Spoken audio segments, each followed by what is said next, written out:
Okay. Yeah, it's just the usual. Oh, camera's in the wrong place. There we go. Should be there. There we go. Right. Okay. Once again, you have to ignore the fact that the light of Elendil is going off outside my window right now. It's there's not much I can do about that apart from getting black, really thick curtains, but there's no point really. Deal with it. So there's a change of plan for tonight. Originally, this was going to be Star Trek: The Motion Picture. However, and it's kind of a good job I did check. Whilst I was setting up for the stream, I noticed that it was no longer on the. It was no longer on. Excuse me. I'll start the sentence again. Whilst setting up the stream and everything earlier, I noticed that Star Trek: The Motion Picture was no longer on Prime, at least not in the part of the subscription. And I also noticed that Wrath of Khan is leaving Prime in just about 6 hours. Yeah, this was like, oh, that's a bit of a pickle. Oh, it's a shame I want to watch all of them. Now, Wrath of Khan is pretty damn good. But the motion picture does have its own charms to it. But before we get into discussion, I'm going to have to do the usual preamble in case I forget. So, if you're new to the channel or the stream, the Bring Your Own Copy, watch-alongs, reactions, chat, whatever you want to call it, does not contain any video or audio from what we're going to be watching tonight. Hence the name, Bring Your Own Copy. There is, of course, and I've got to get it right this time, the sync channel. I really can't words today. The sync timer, there we go. And basically that will start up, so you know exactly at what point in the film we are at, and stuff like that, basically. So that's it. Right. So yeah, always have to get that out of the way because otherwise I tend to forget. Plus also sometimes the sync timer doesn't always work, so it's something to do with the plugin. It doesn't always load properly. It's very easy to fix. I could just refresh it. But if it doesn't work, it can screw up all the time, so I always like to check that. Right, okay, so back to the nonsense. This, no motion picture, unfortunately, which is a bit of a shame because I want to watch all of them, start with motion picture, then come on to Wrath of Khan, then go on to, search for Spock and everything else like that. And of course, Voyage Home as well, which is also pretty good, and The Undiscovered Country, which is amazing. That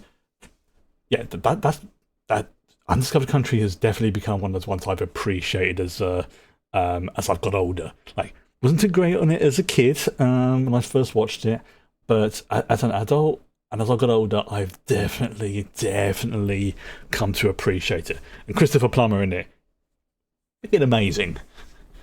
Especially the whole Cry Havoc scene, and George Takei. There was this one bit in The Undiscovered Country. All I would say is it involves Sulu. That's all I'm gonna say. And if you know the scene I'm talking about, yes, it's that scene. So, obviously, a little bit of a disclaimer. One thing I do try and keep honest is if I've seen a film before or not. Now, obviously, I'm not obviously, because some people may be new to the channel, I'm a pretty big Star Trek fan. This is my jam. Star Trek and 40k are probably the two subjects I could talk about for absolutely hours in order to save my life.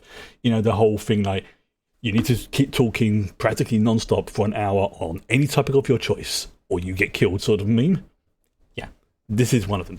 I've even done a actual play thing for Star Trek Adventures, and I'm pretty in a month or two, probably 2 months, I'm probably going to be starting up a campaign for Star Trek Adventures 2nd edition. I'm a fan. I am a fan, and I realised today that maybe not consciously, but certainly at some level, this film I think actually contributed in some way to one of my greatest fears.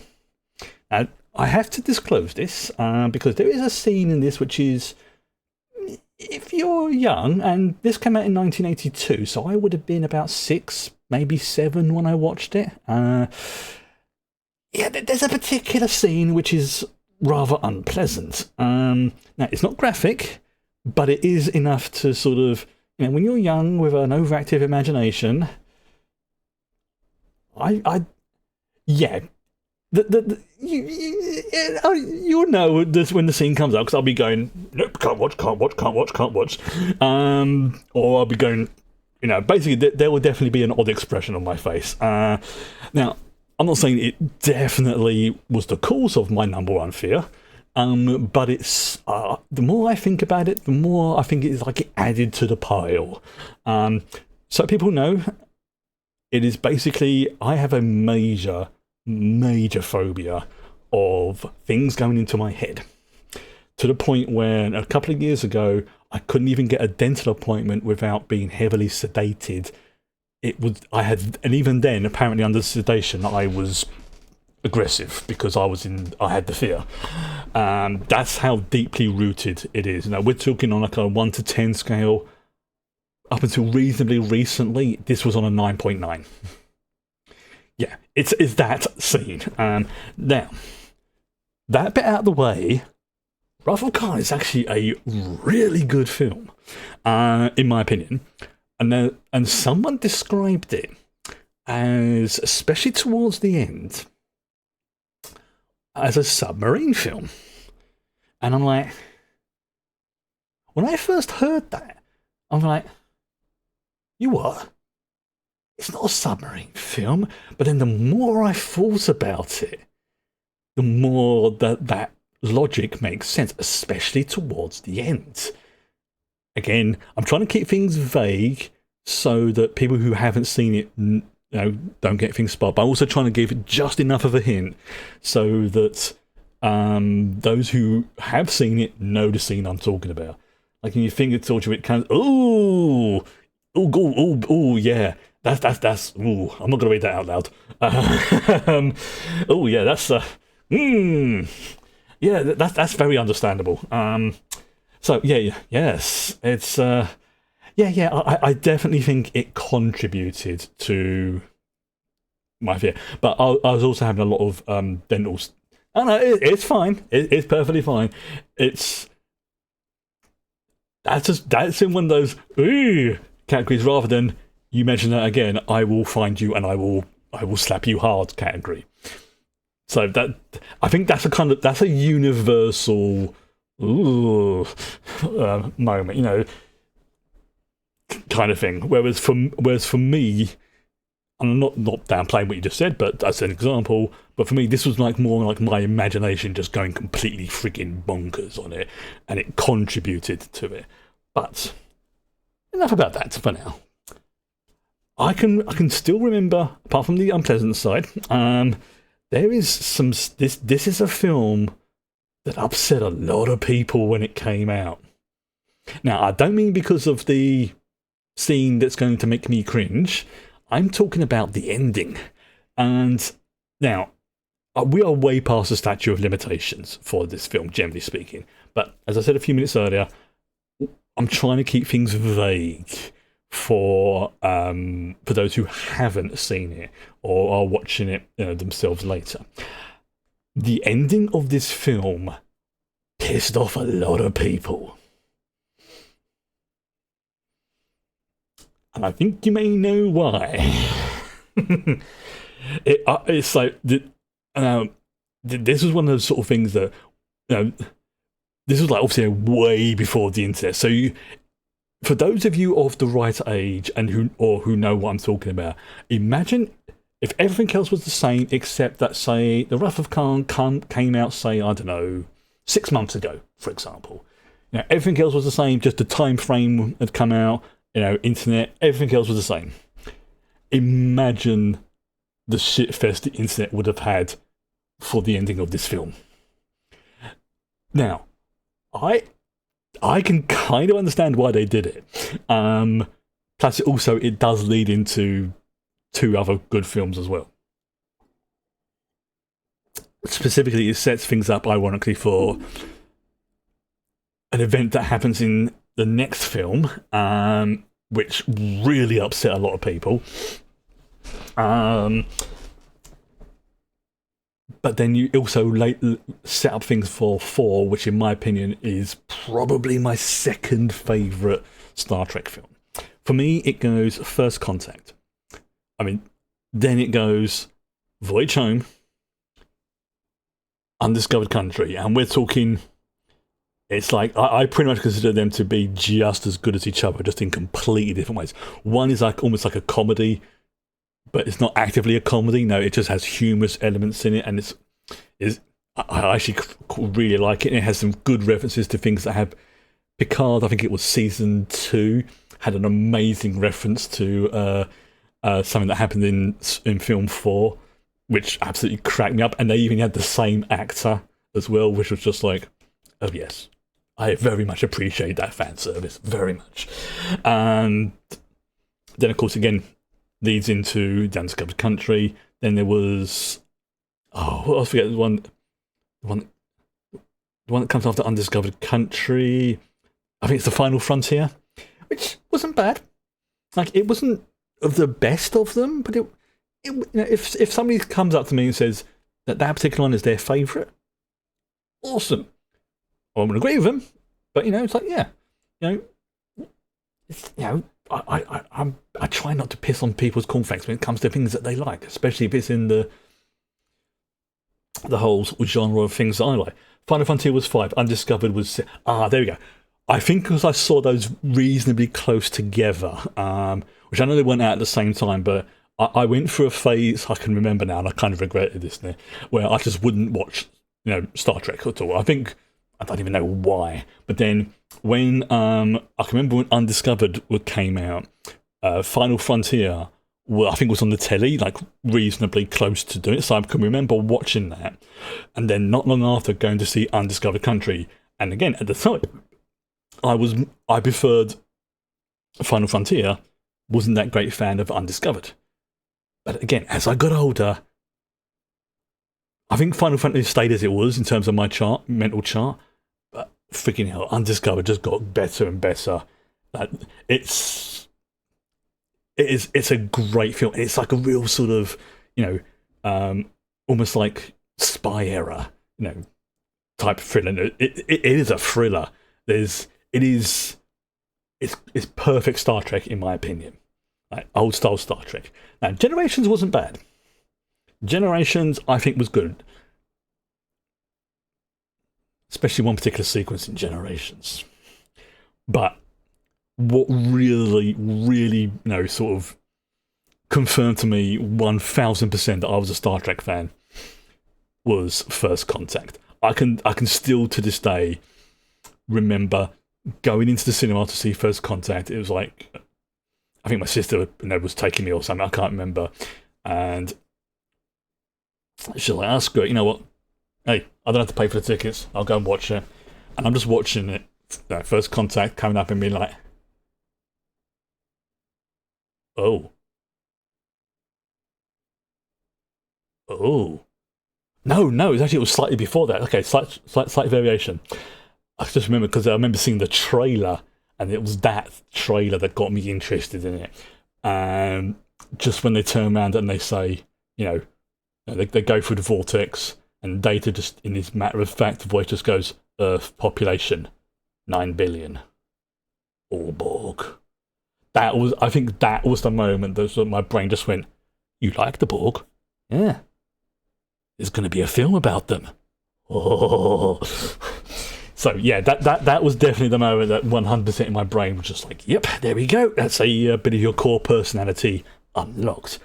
And in many ways, whilst I did not get on with some parts of Wrath of Khan, and I'm saying that because the rest of it I freaking love, this was actually one of those ones that I went back to a few months later when, again, I think we got like on videotape or something. I think I just got all of them out in the family, video cards. I'm just like, I'm going to watch all of them. This was actually the one I found myself keep coming back to. Even if I did fast forward through a particular scene. But there's For its time, there is some amazing special effects in this. Absolutely amazing. Again, this film came out in 1982, but I think I watched it in 83 the first time, I think. Also, I think it may have come out a little bit later in the UK because it's obviously, probably would have come out in the US first of all. But yeah, it is. Now, the funny thing is that the tags for this film are action, of course, science fiction, makes sense, futuristic. Okay, yeah, because you can have science fiction without it being in the future, but cerebral.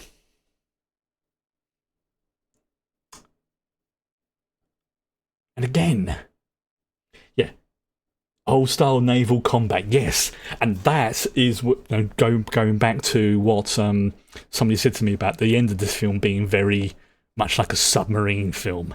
How no, I'm going to stop there because I came very close to doing a spoiler. But for those of you who have watched this film, are familiar with it, you know the bit I'm talking about towards the end. It is very much a submarine film. Very, very much. Also, as well, apparently there is a big nod, obviously, because of one of the characters, to Moby Dick. Again. Okay, now I've got to get the dude's name right. Okay, so last bit of blurb, and then I'm gonna start the countdown for it. So I'm just gonna prep myself now, but we're gonna get ready for it. This confused me the first time I saw it as well. But then my mum, who was, I should say, before she passed, a big Star Trek fan, and she's one of the reasons why in hindsight, yeah, he tasks me, and I shall have it. Ricardo Montalban, friggin' amazing as Khan, absolutely friggin' amazing. This is actually kind of a follow-up, sequel, whatever you want to call it, from an episode of the original series called, I believe, Space Seed. And for the life of me, I cannot remember if it was in season 2 or possibly season 3. I'm going to say it may even be in season 1, but it was 100% in the original series. And in that episode, events happen, blah, blah, blah, blah. And this follows on from that. Which, for me at the time, I was confused. I mean, like, season... Yeah, you might be right. It might be season 1. It was definitely... All I can remember is it was the original series. But, yeah, I think you're right. I think it was season 1. But, again, I can remember watching this, again, with my mum. Because, like I say, she was big into Star Trek.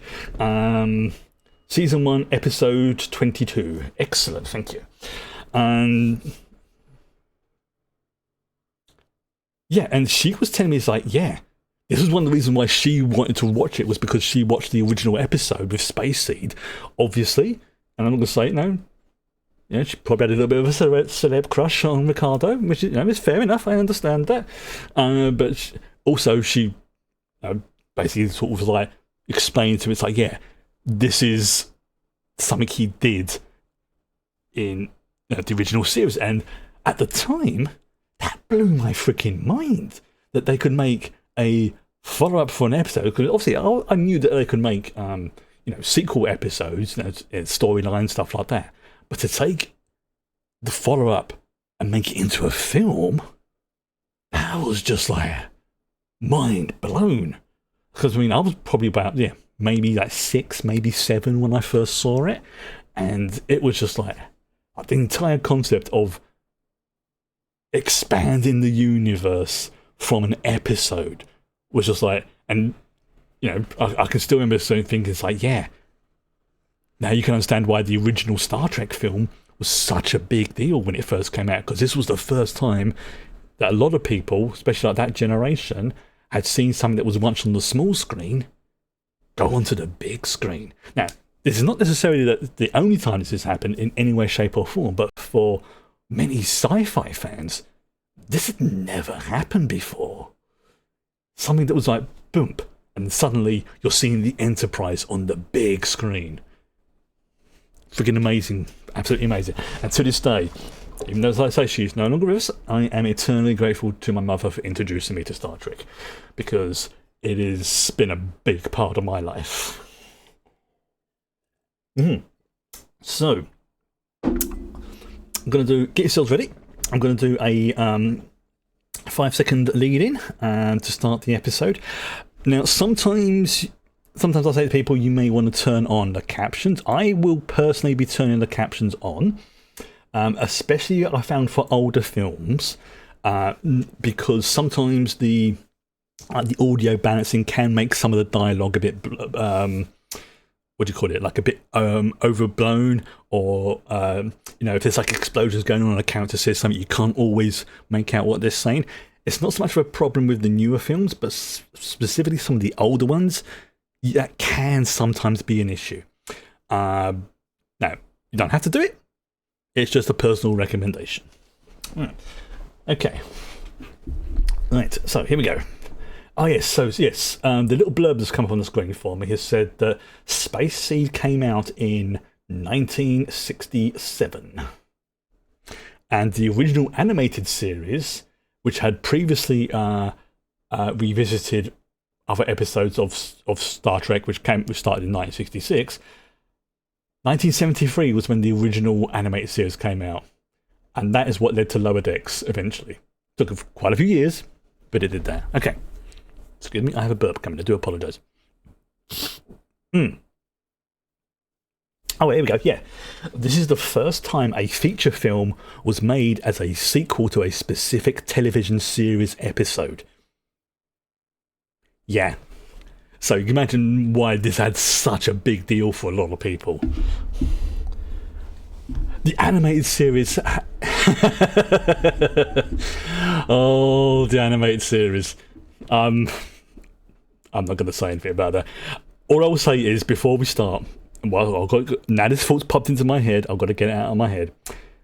There is someone's done a fan video of Common People, sung by sung, whatever you want to call it, by William Shatner, yes, of that William Shatner, using, for the video, images and scenes from the original animated series. It is disturbingly good and catchy. Anyway, let's begin. Okay, so 5-second countdown. 5, 4, 3, 2, 1, go.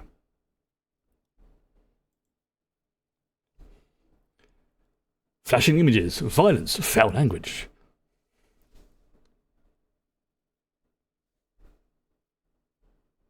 Oh, there it is. I'm going to be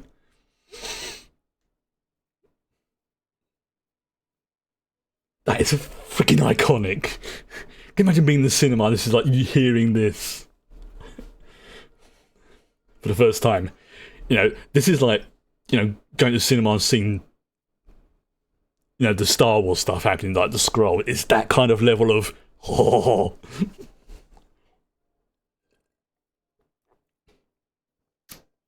The Wrath of Khan. I am going to be grinning like a mofo for most of this film. Starring William Shatner, Leonard Nimoy. It's like, inject that nostalgia straight into my veins. DeForest Kelly, James Doohan, Scotty, best engineer in Starfleet. Walter Coing, who I've actually met. I have met Walter Coing. George Takei. Granted, when I met Walter, it was as Bester. Nichelle Nichols. I can't pronounce that. I misread that last person's name. You met Nichelle. Oh, I am jealous.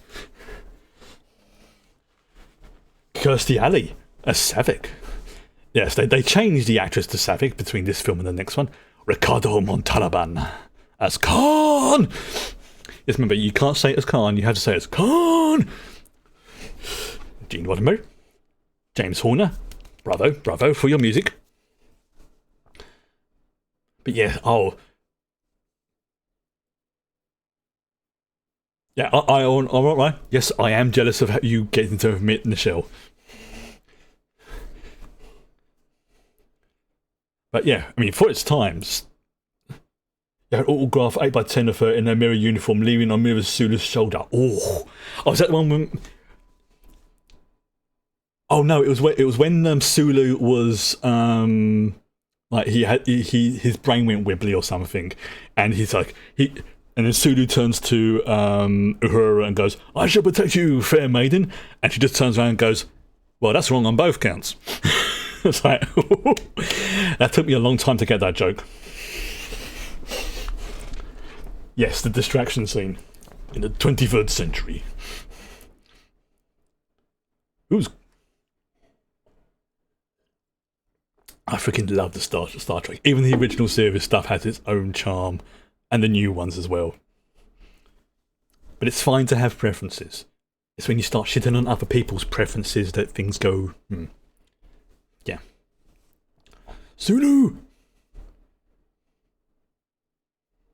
So, here we go, boys. Get yourselves battered down. Oh, I wish I had some popcorn right now.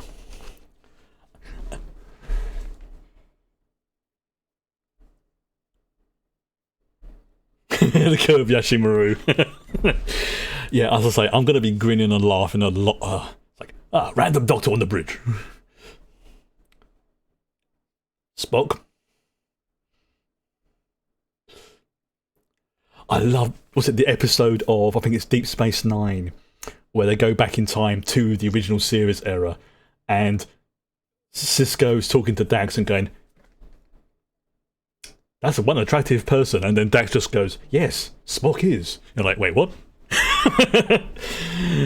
Oh no, it's like, yeah, it's quite the charisma or something. It was something like that. But oh, here we go.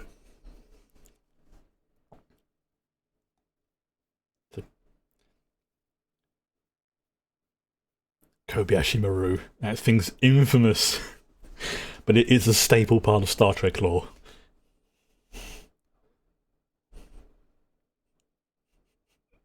This is such a nostalgia fest, and I am here for this.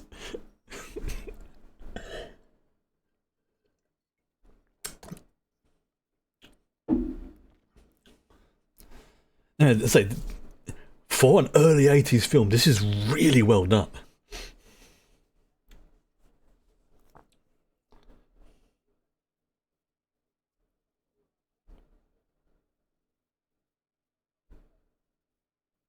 It feels weird to have a computer voice that's not done by Majel Barrett.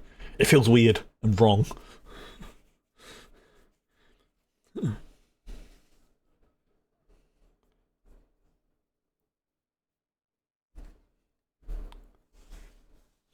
Scotty, best engineer in Starfleet's history.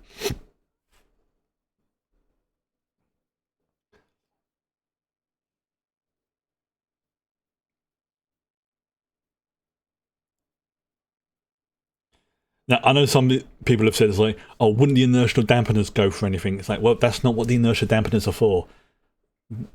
Inertial dampeners are here to stop you from getting squished when you go to warp. They prevent you from turning into human salsa. They're not designed to, combat us.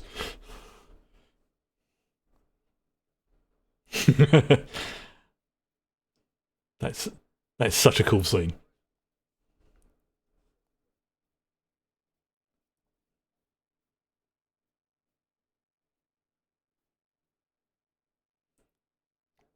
I would admit, if I lived in that era, I would probably happily shank someone to join Starfleet. I have no, even though by doing so that would actually make me ineligible to join Starfleet. But you know what I mean.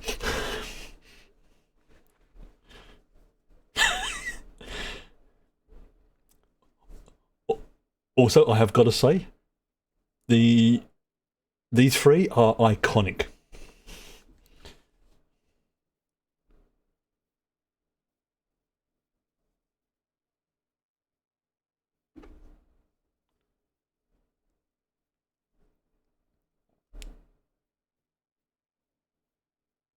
Vulcans.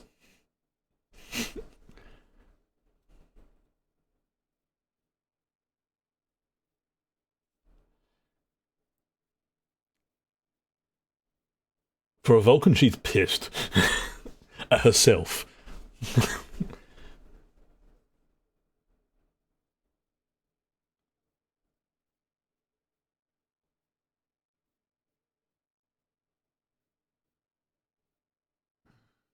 That I've just realised that corridor stuff there looks very Borg-like.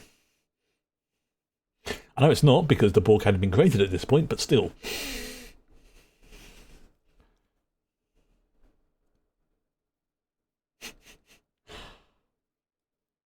I, I won't lie.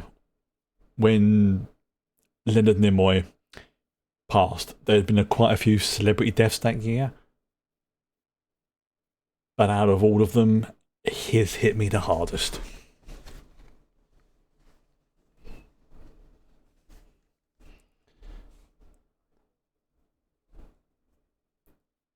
Seriously, even if I didn't become like working on a starship, I would happily attempt the Starfleet exam, but they are the best of the best sort of thing. Apparently, even getting into the academy is not easy.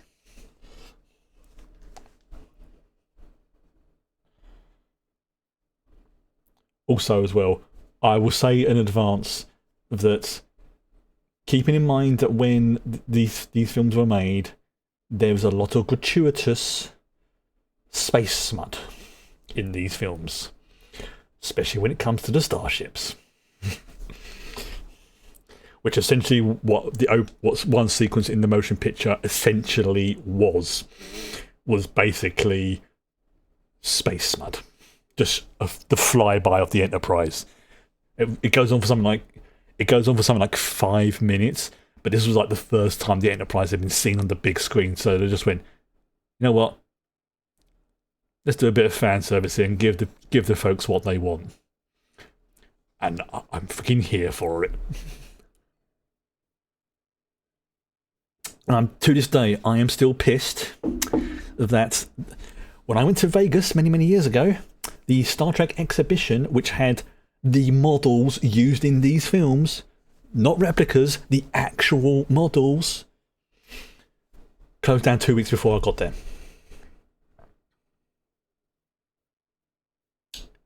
Not a happy bunny.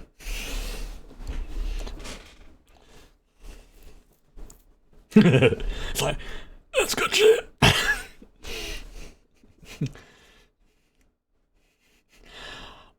I freaking love Bones as a character, especially for what he does in film 4 with the old deer on the in the hospital. He just doesn't give a shit.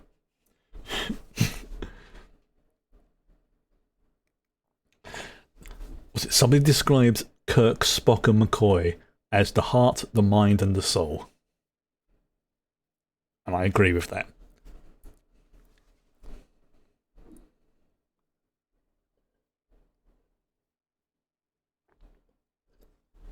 And it's not fixed, it changes. But it works.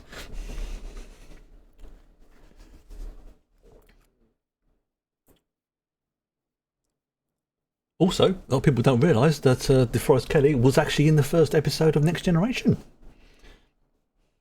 Very, very briefly, but he was in it.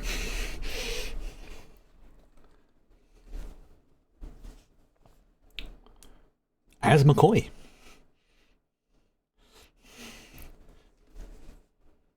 I think it's like just before the Enterprise departs for Farpoint.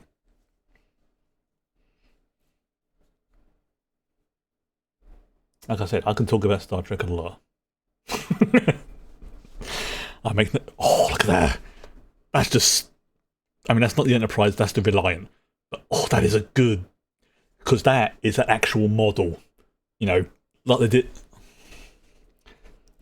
What they call it, not green screen, but like matte effects or something. But that is so well done for the 80s.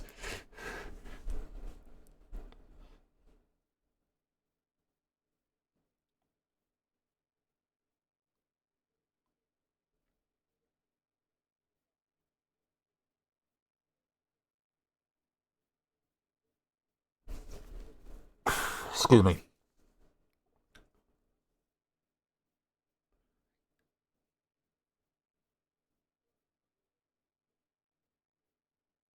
It's like, they pointed at that thing and they're like, yes, interesting. I have no idea what the hell that represents.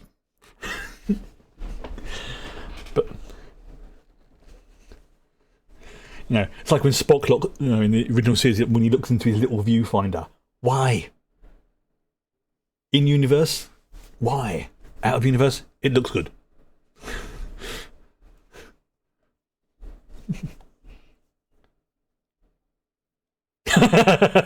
So, I'm giggling because those things that are in the screen right now, those laser type things, they are one of the most reused props in Star Trek history. They are in practically every series at some point, to the point it actually became a bit of a meme and an inside joke to see if they could fit them in. But now every time I see them, it just makes me laugh.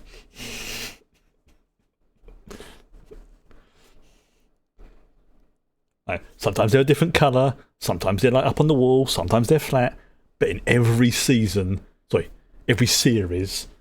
those things appear.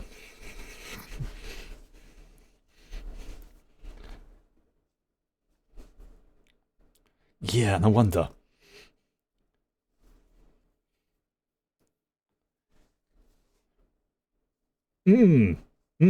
Yes.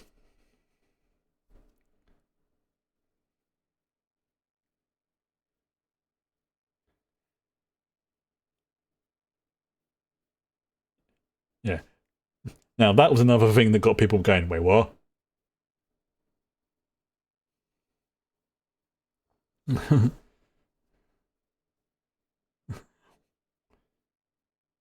Yeah, just imagine like how things would have turned out if this film would come out like now, sort of thing.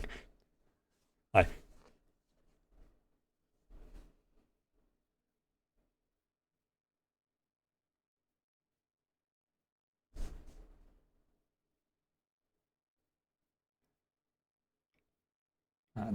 I see, we're going to Desert Planet number 37, right?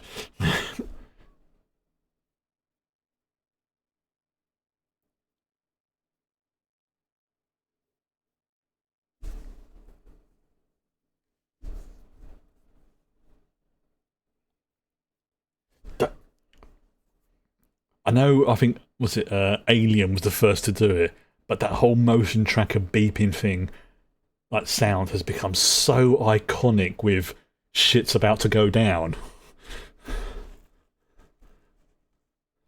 And it's just not the usual messes or gravelly quarry. Or that place in California. Or if you've watched Stargate, it would be a forest in Canada. Oh, Stargate! I fucking...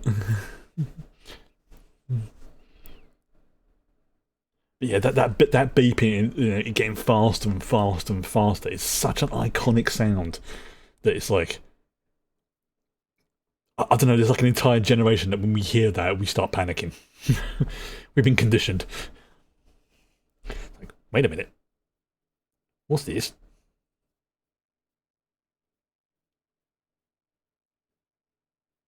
Yeah, again, I can still remember even a kid just seeing this and going,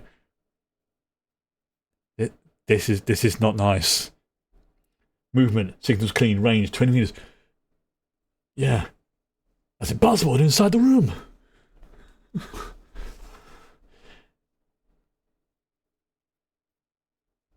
Let's just say that what is in that container is what I was talking about earlier about the fear.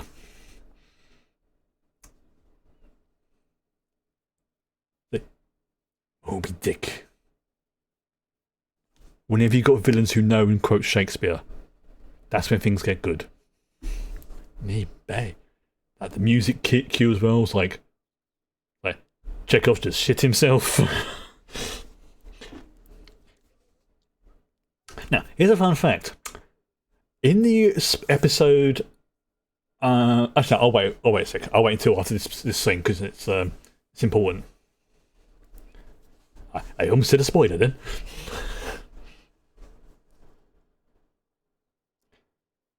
Well, that's terrifying.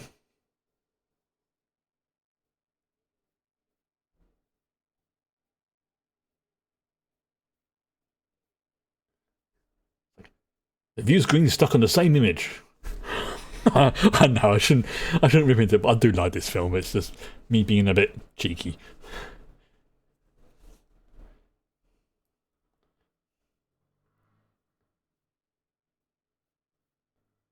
I keep thinking that's Will Ferrell in the background, behind the captain, the black dude. Yeah, look at it. It's like maybe his dad.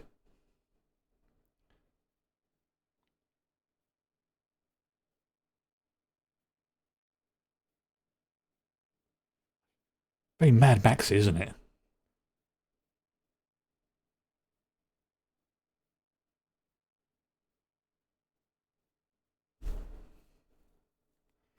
Yeah, again, seeing this in the cinema, being like, wait a minute, oh no. Especially if you had watched Space Seed, which I imagine most people. While Star Trek was popular, it wasn't like borderline iconic like it is now.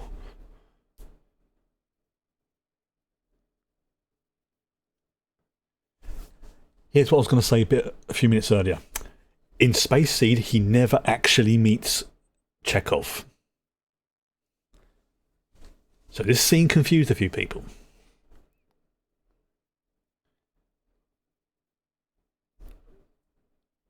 But Khan probably memorized the entire crew roster. He's got that kind of brain. He is what they now refer to as an augment.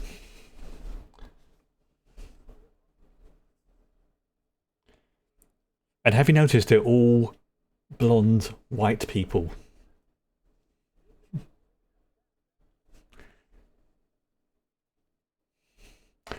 That was deliberate.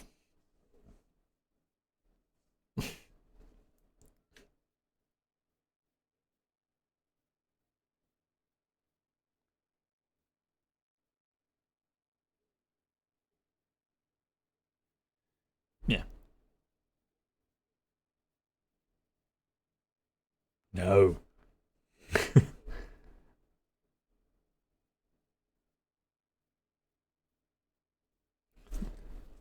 Nice bit of exposition. There you go, boom. That's basically what happened in Space Seed, all summed up in like a sentence. Brilliant.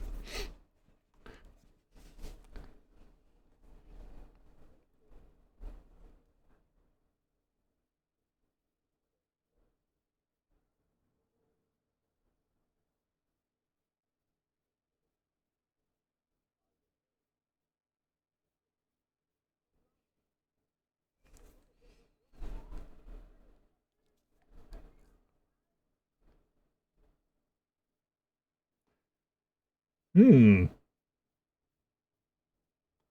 But what happened?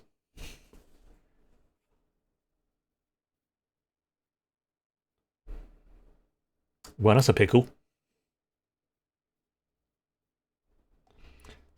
Ah, we have a paradise planet. Boom. No, we don't.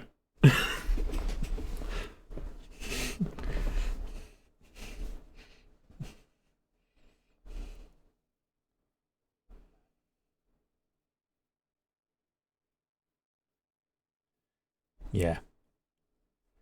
Khan is one of the reasons why Starfleet doesn't approve, also the Federation doesn't approve of genetic engineering for enhancements. I believe they called it the eugenics war.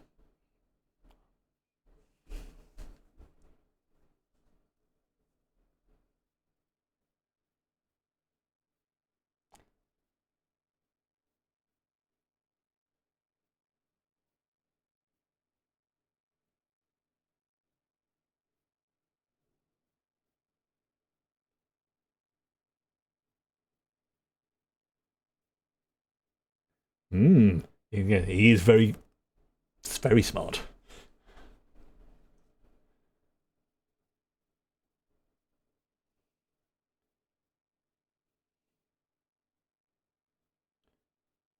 He is also ridiculously strong. he could probably take on. Well, oh, yeah. The thing about that in Enterprise. Ooh, okay. I mean, that's one hell of a chest, but damn, that's not what I was reacting to. This is it. This is the scene I was talking about. And why I have the fear.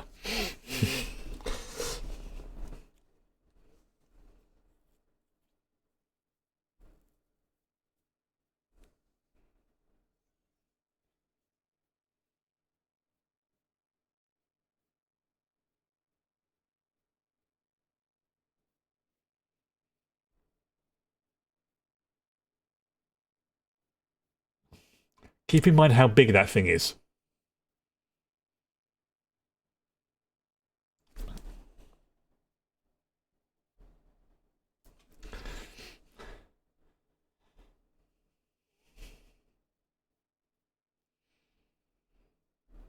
Because I know what's coming next.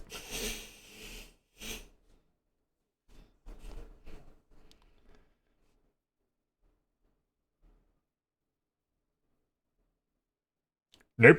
Nope, nope, nope, nope, nope, nope, nope, nope.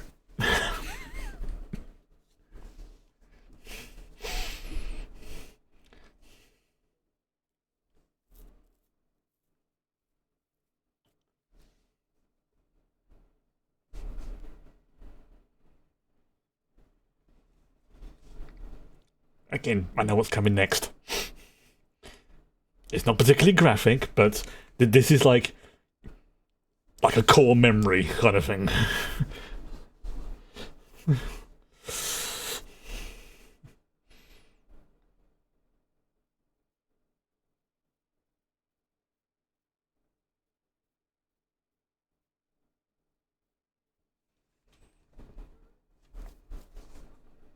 No, no, thank you. I'm just going to look at my keyboard. Thank you very much. Oh, look.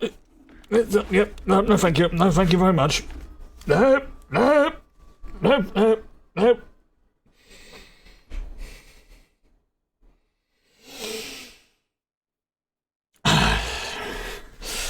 Yeah, that definitely contributed to my phobia.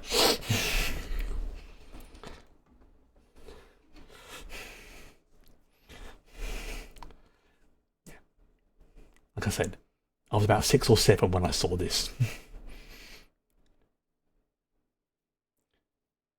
Now, to be fair to my parents, they didn't realise, you know, oh, here we go. Another smutty shot.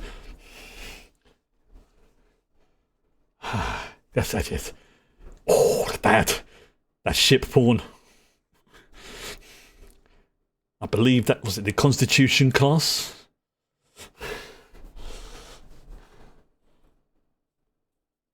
And I could have seen the original model. Oh, look at that.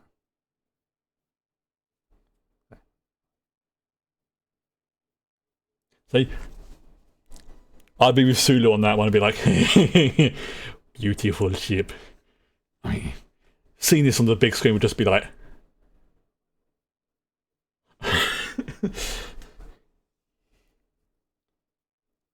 now the bit they did in the motion picture of that literally goes on for about 5 minutes. It's pretty much you see the ship from the front to the back. It is basically smut if you're into, you know, starships.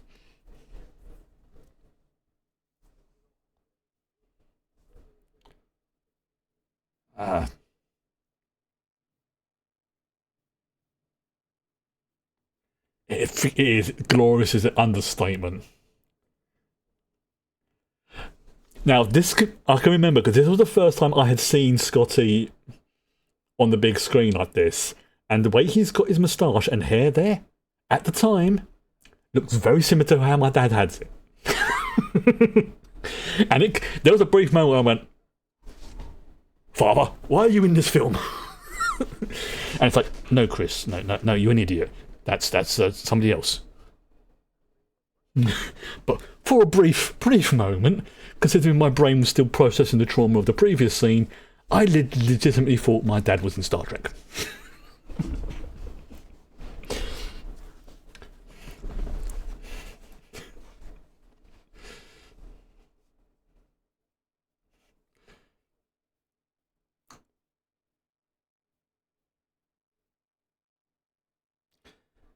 Scotty's reaction when Preston is, oh yeah, I know. That is the pride of some. Like, fuck yeah. Also, James Doohan himself, an amazing person. I believe he also helped to write the original Klingon language.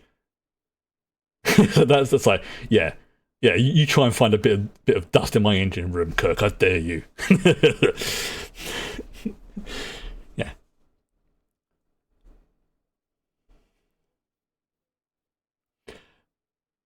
There's a man who is proud of his ship and his crew,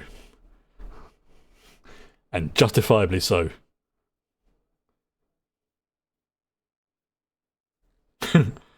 Oh, this is it. When ships power up, like for the first time as they're going out of space dock, it's like, must not rub thighs. NCC 1701. No A, B, or bloody D. Also, if you enjoyed Next Generation, I can recommend the episode Relics, because it also features one of the characters from this show, this film. Another very good episode. Bit of a tearjerker.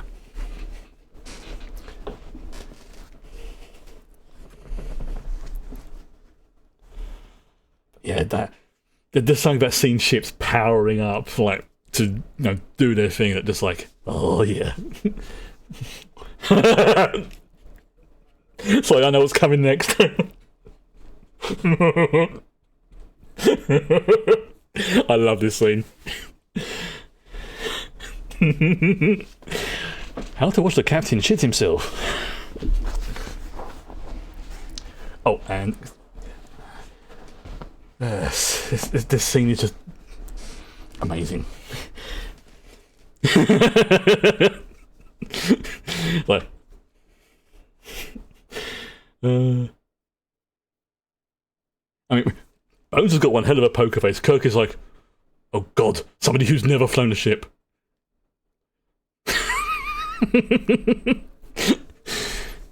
Yeah. And then, oh, that music. Oh!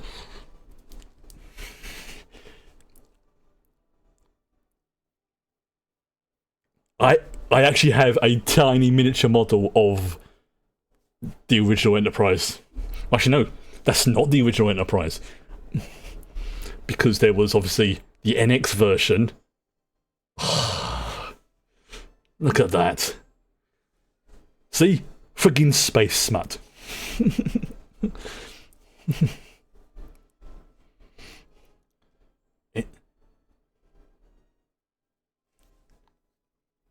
Yes, the Constitution class.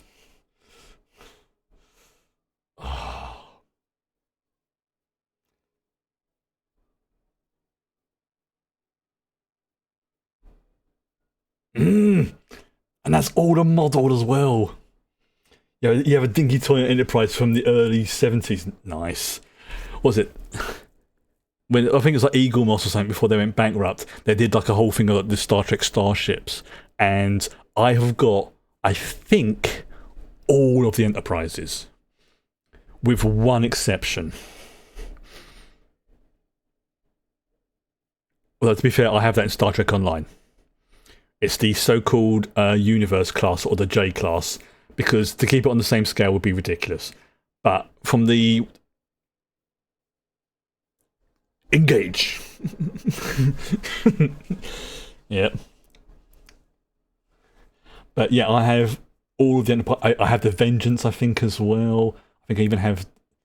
But yeah, I think I'm only missing one of the Enterprises. And after this, I'm gonna have to find out which one it is.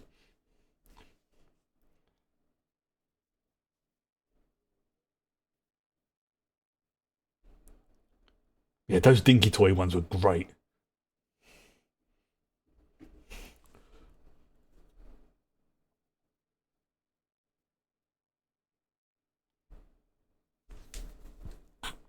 Excuse me. No, I think it actually is the B. I think I've got the B. I think it might be what. I think it might be the refit of the new one from the new films. I know it gets refitted, but no, I'm pretty sure I've got the B because it's a Excelsior class.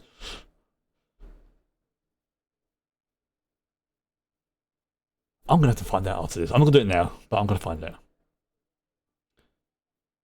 Yeah, so I'm not including the J one because that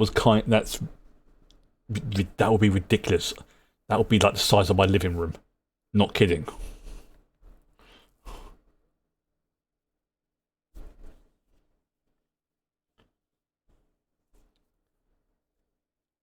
So I think I've got the Vengeance as well.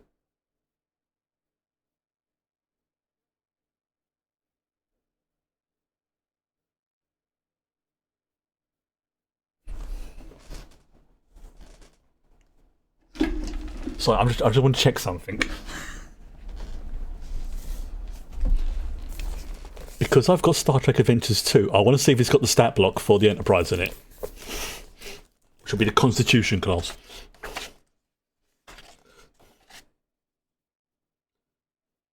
One 198, yes it does. Oh, here we go. Yeah, because the Enterprise C is the Ambassador class, and I'm sure I've got that. So yeah, it goes... Oh, here we go, yes, it goes NX, Constitution, Excelsior, the Ambassador, and I think Sovereign. Oh, sorry, no, Galaxy, then Sovereign. Because the Galaxy was the D, Sovereign was the E, and then you got the Constitution 3, I think, but I think that comes from one of the games. Oh yes, that was the one it was the one in Picard that was previously called the Titan. Here we go. So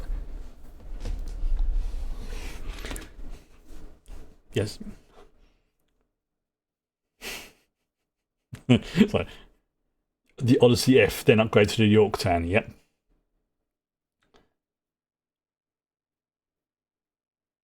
Yeah, I'm thinking it might be, say, one of the new movie revamp one or the re-edit one, whatever they called it. I think that's the only one I'm missing. Because I know it's got like the nacelles are slightly different. God, I'm such a fucking nerd. But I don't care. I've tried being normal. Don't like it.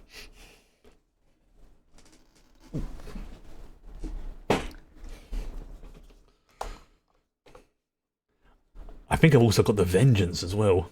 Join the club. Exactly. Yeah. Screw normality.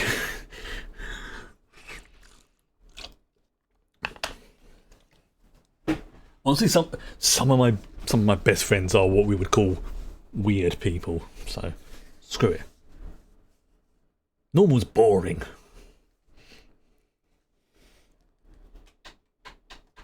So I'm trying to turn my fan up. If my fan's a bit too loud, please let me know, because I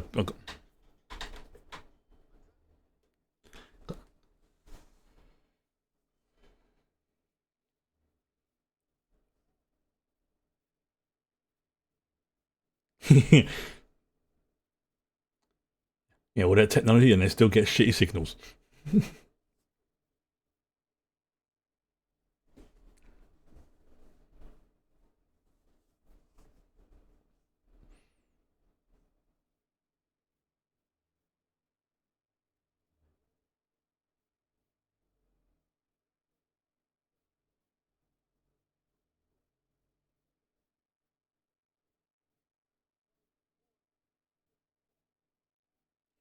Yep.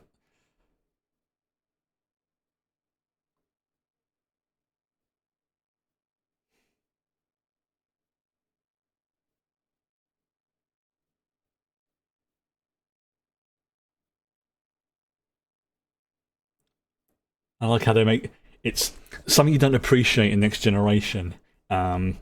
Is people have said, "Oh, why are the corridors always so empty when you look at the Next Generation compared to the Enterprise on here, for example?" And then you have to realise that the Enterprise D is like about 10 times bigger than the Constitution class. It is basically a floating, flying city or village. It is ridiculously big. I think there's something like it can hold 5,000 people.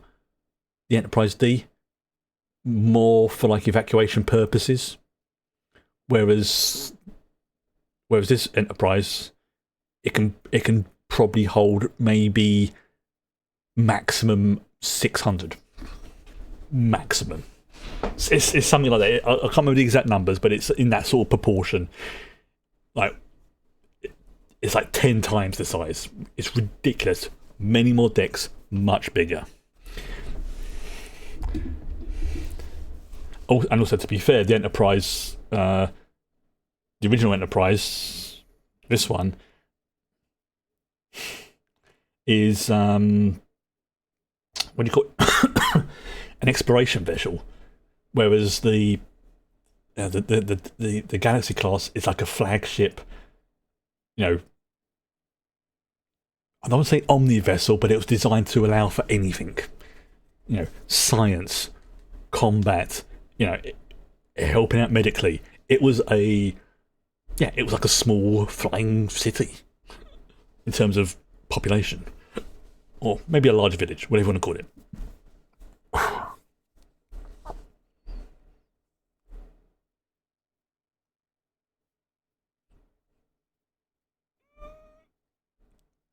Is it the thing?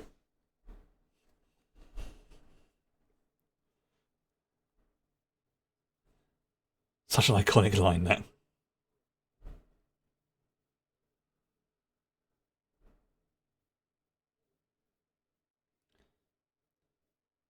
Yeah, that's 1,800 hours ship time, obviously.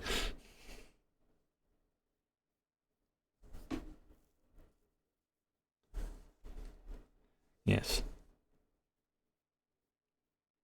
Yes, that's the thing.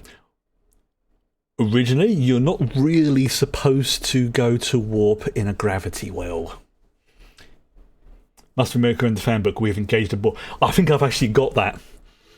I think I've actually, is it the PDF one? Like that's done from like, as if like all anecdotes from people from boom. Oh, yeah. Oh, because if it, yes, I've got that. It's very good. It's very, very good. It.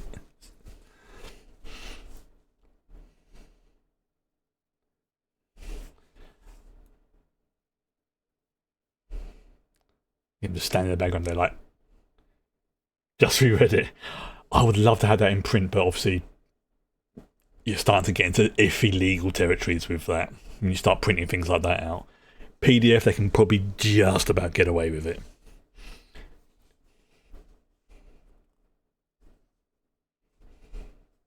Because then it can be argued to be a fan project, which is fine. Man, he tasks me and I shall have him. Him round the rooms of Navia, round the Antara's maelstrom, from perdition's flames before I give him up. Oh, that's up there with the Tears in the Rain.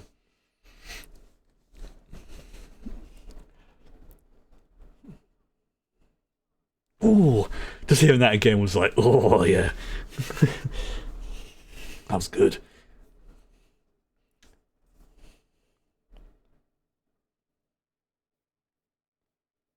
Oh man, I've forgotten how much I freaking love these films.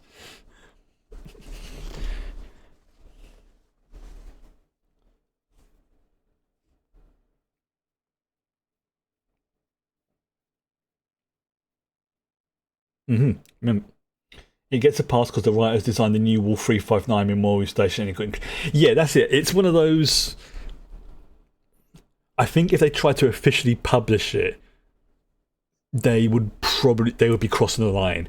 But it being a fan project, even if they helped, other recommendations, it's pretty much a case of, yeah, that's okay, because you're not trying to make money off of it. This is a fan project. It's a very, very good fan project, but it's not like Axonor, which was good, but crossed that very fine line. Oh, This is an important scene. Very important scene because it tells you what Genesis is. Which, as a kid, this freaking blew my mind. Another reason why I love this film.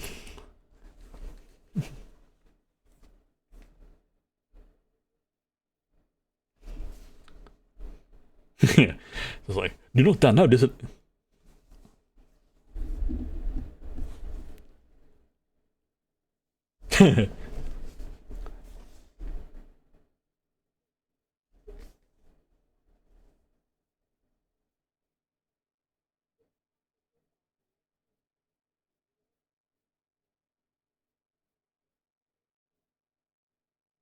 Mm-hmm.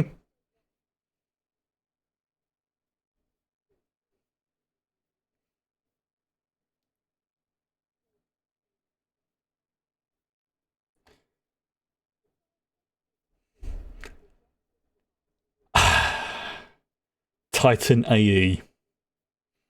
That's all I'm going to say. Titan AE.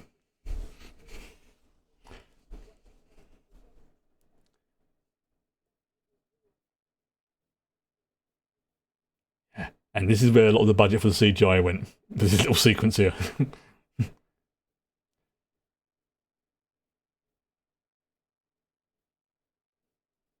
Yeah, seriously, Titan AE. Very good film.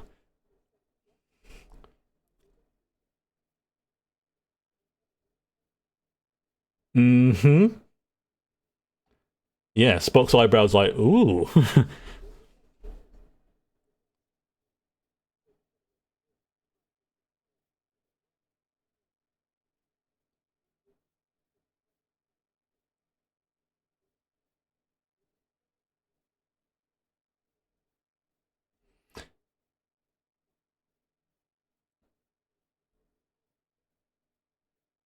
Like the three reactions there. Yep. It's terrifying.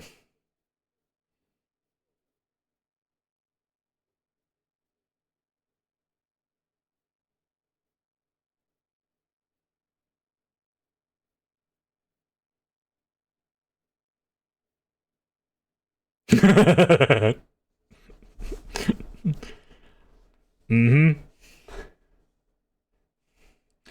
It's terrifying.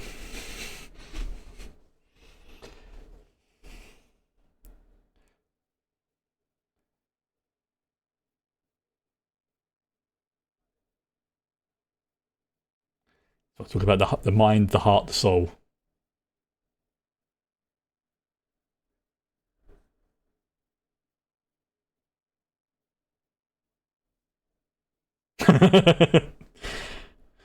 Vulcan sass.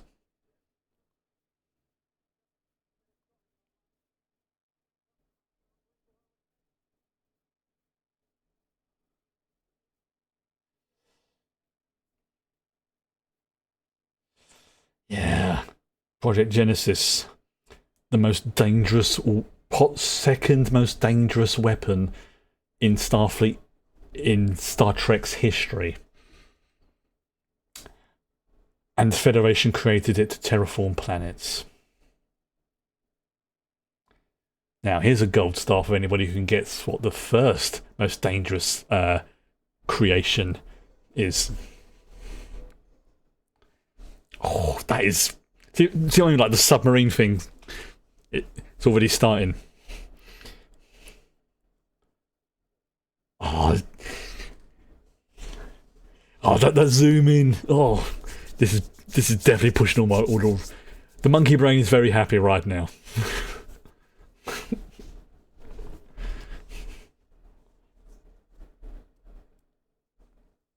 It's probably one of the reasons why the regulations exist.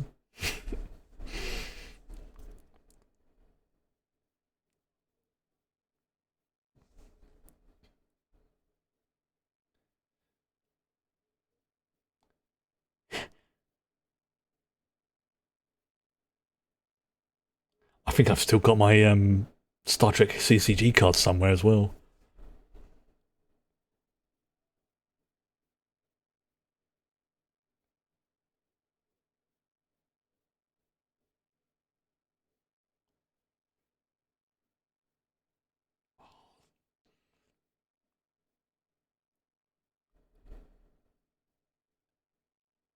I love that line. That was definitely like, oh, I don't know what it means, but it's very good.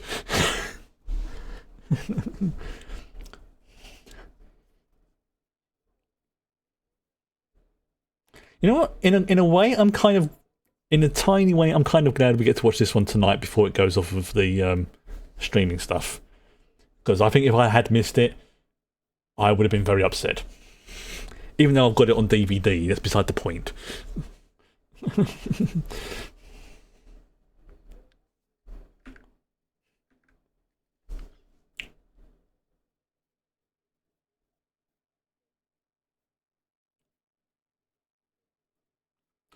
That guy looks like Cillian Murphy.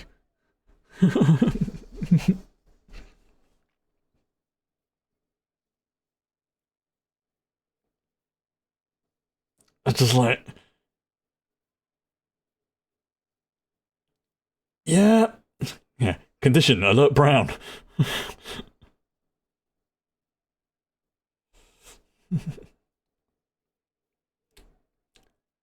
Yeah, you don't want to be crushed by one of those bulkheads. Yeah, those things are designed to contain warp plasma.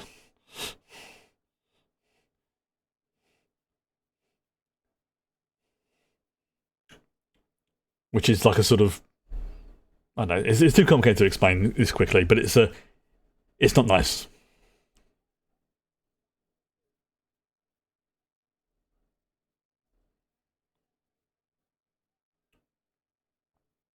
His face is like, no, really, Captain, I hadn't thought of that.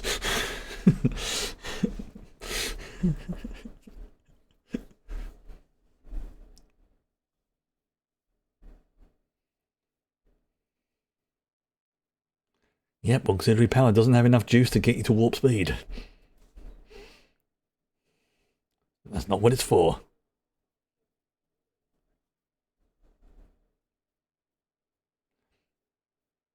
See, now if you substitute, like, say, submarines or ships, or real ships, you know, like sailing ships, circling around each other like in the fog or under the water, you know, trying to find where each other's are, you can see why this is classified as like a submarine film in space. Especially the end bit. You know what I mean, I'm talking about.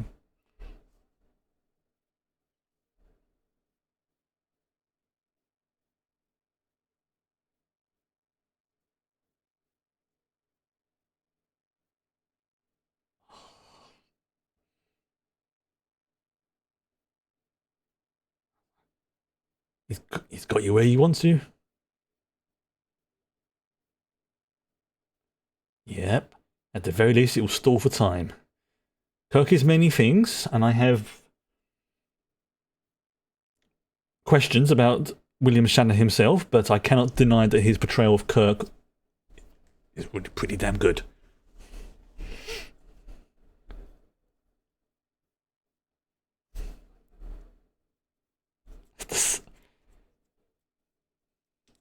uh,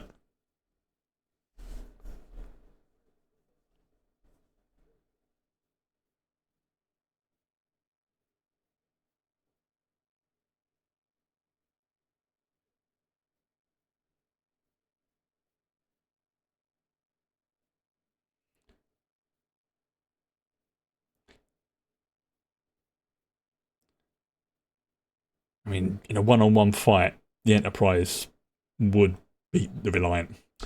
However, yeah.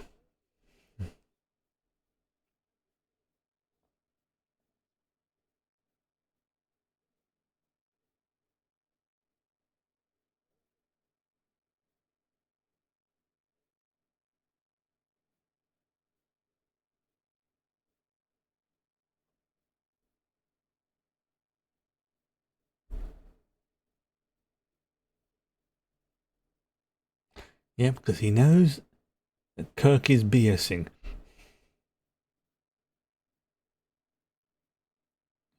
I'm about to do something that is against regulations.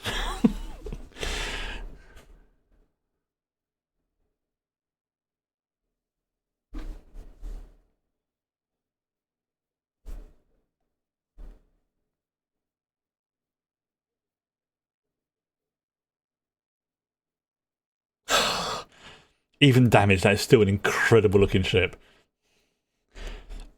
Whoever designed or works on the ships for Trek in general, freaking applaud you.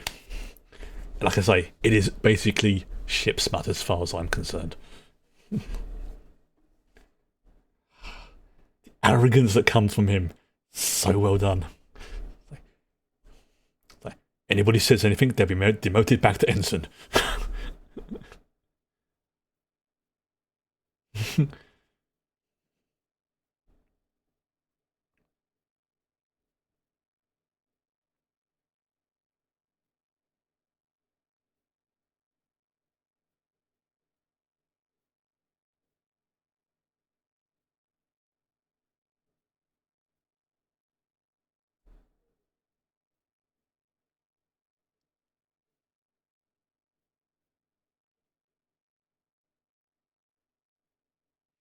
This is a freaking genius move. This really is.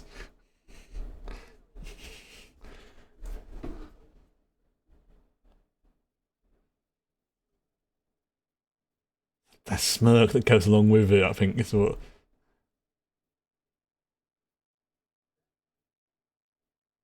And again, Kirk's not lying. He's just not saying what transmission he's about to send. And it's the music.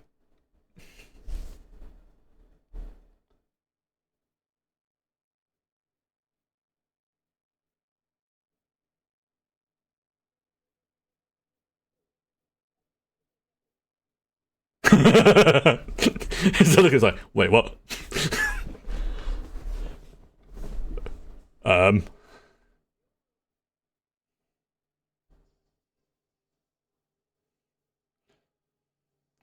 Yeah, I say in a one-on-one fight, all things being equal, the Enterprise is a much more powerful ship. The Reliance more of a scout exploration vessel.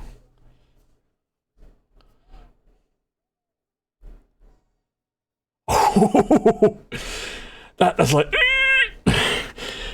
I mean, imagine seeing that bit in the cinema, just the Reliant coming over the Enterprise. That'd be like, everybody breathe in. It's like, yeah, it's got a scratch for paint.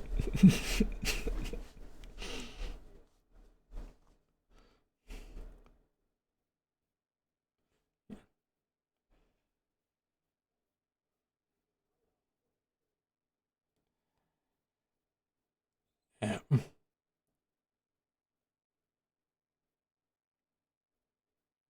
Ouch.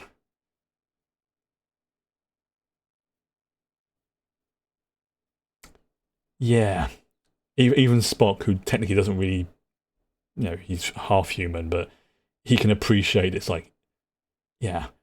Oh yeah, those burns? Those are plasma burns. Like, we're talking like, oh, this scene's rough. This scene is freaking rough.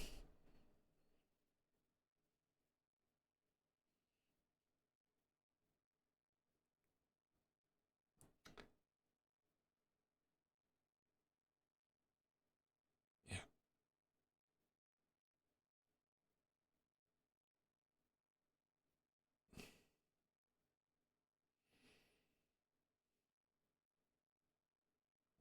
I mean, just look at Scotty's face.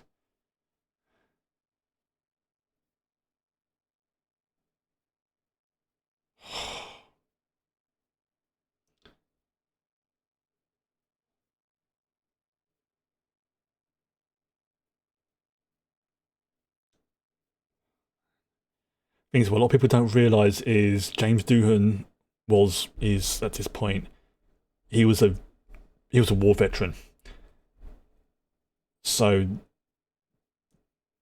from all accounts, that he's been through that similar situations to that before, dealing with like younger cadets and things like that. So yeah, when you look at his face there, that wasn't just acting, that was him remembering. And it's one of the reasons why James Doohan is probably one of my favourite actors from this time period.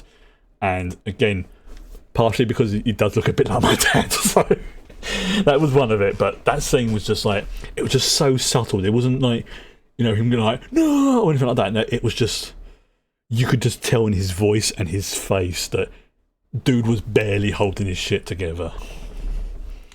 Believe it's not widely stated, but I think Peter Preston was intended to be Scottish. I think you're right, yeah. Yeah. I think it was either his nephew or his close relation or something like that. So it was, I think it's like one of those like extras things or something like that. But yeah, that wouldn't surprise me.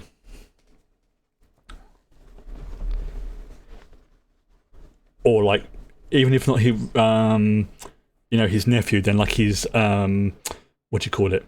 Like he was the kid's mentor sort of thing. Sponsored him through the academy, so he had like a vested interest in because he's thinking, you're a great freaking engineer, kid. I'm getting you into Starfleet, and I'll see if I can get you to work on the same ship as me. You're damn good. That sort of logic.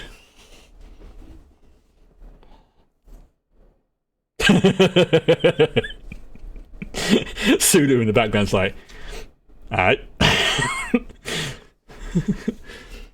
Midshipman First Class Peter Preston was an engineer's mate aboard the Enterprise during Starfleet Academy training cruise in 2285. Preston was the nephew, of Montgomery Scott, the youngest child of Scott's sister. According to his uncle, he was crazy to get to space. Yeah, and as somebody who has quite a few nephews and nieces, yeah, I think that could be what my reaction would. Actually, no, that would probably be more like, I'm going over to Khan's ship and I'm about to kick someone's ass, even if I die in the process.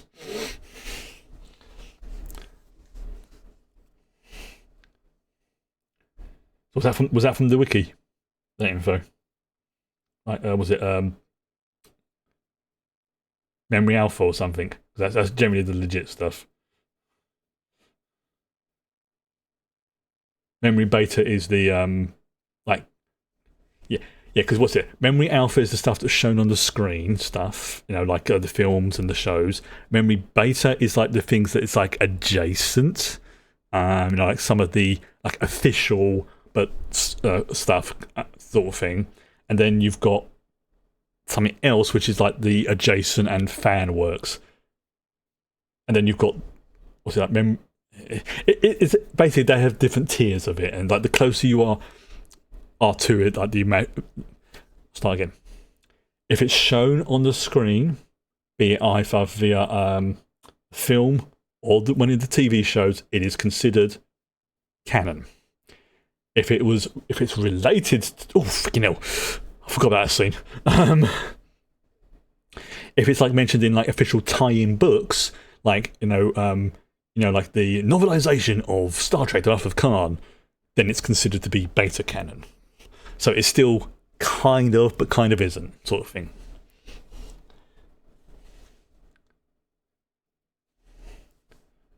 They may have changed it, but that's how I used to know of it. But yeah, Memory Alpha is pretty accurate for that stuff. Although, I think I've mentioned this before, but I actually do have a very tenuous connection to Star Trek. And very tenuous, but I still have one. So I'm not going to go into it now. But those who know.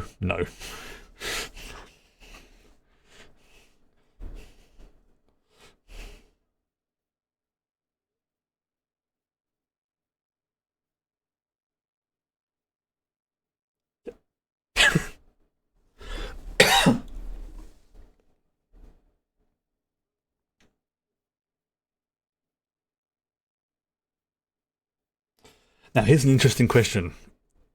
Anybody in chat, or if you're watching this on the VOD or, on YouTube later, based on what you know of Star Trek, which captain, if you had to pick, which captain would you serve under if you had to pick?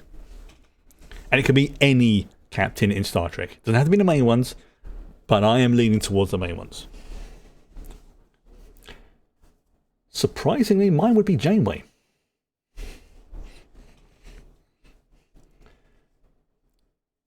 Or possibly Cisco. But if I had to choose between the two, I think I'll go Janeway.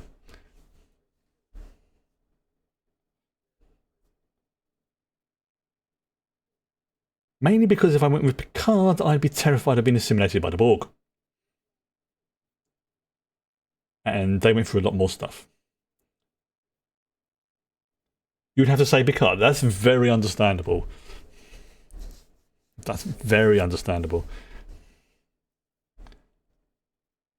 The main reason why I think I would prefer to serve under Janeway is because she's more of like an engineer, more of a sciencey person. And I think, being a sort of sciencey, borderline engineering person myself, I feel like I would, she would say, we're going to do this, and be like, I understand why. Whereas Picard would be like, okay, I'm going to do this. I have no idea why, but, But yeah, I very much understand why people would choose to serve with Picard.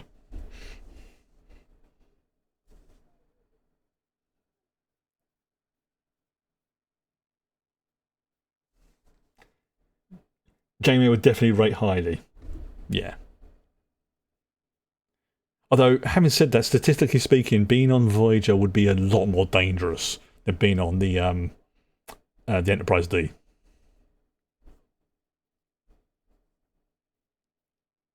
But from a personality point of view, yeah, I think I'd go with Janeway.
Ah, the transport system in Star Trek.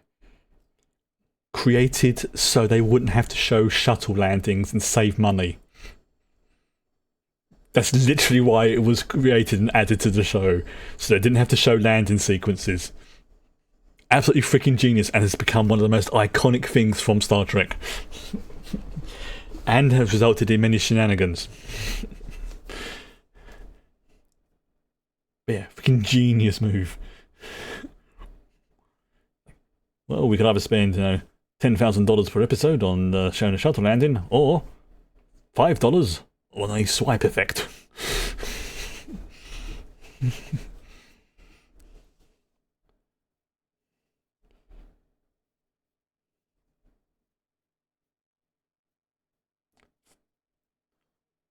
Oof. Also, as well, I know a lot of people haven't watched this, but I actually really, really like it.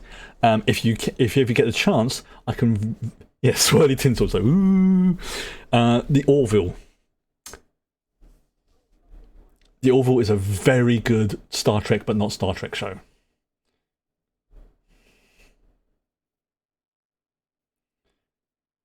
And they have some really good science stuff in it. Doesn't happen all the time, but it's better than people think it is.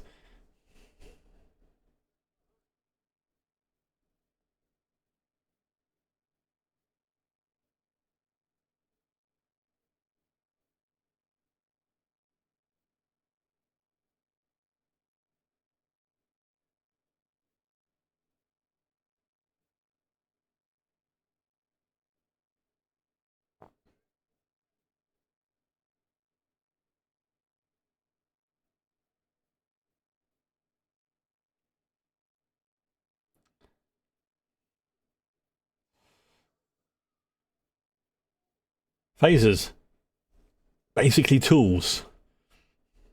Used as weapons.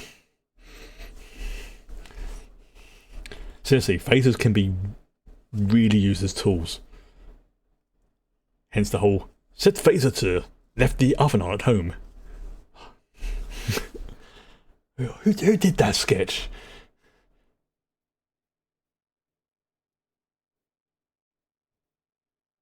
Oh, this is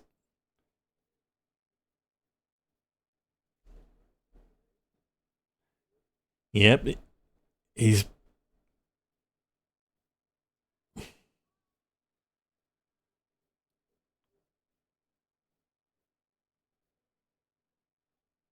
I, I've got to say, the strength of will to do that.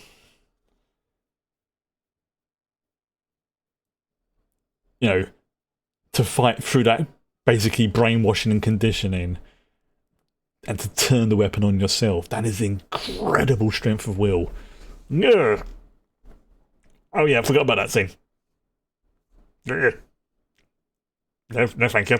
No, no, no, no, no, no, no, no, thank you. No, no, no.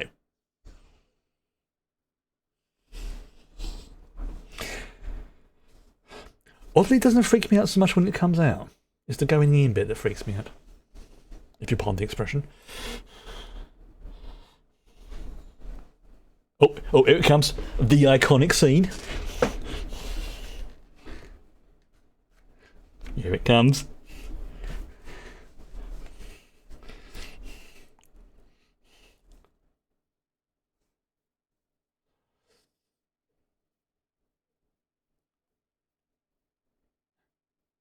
This is when William Shatner acts his ass off.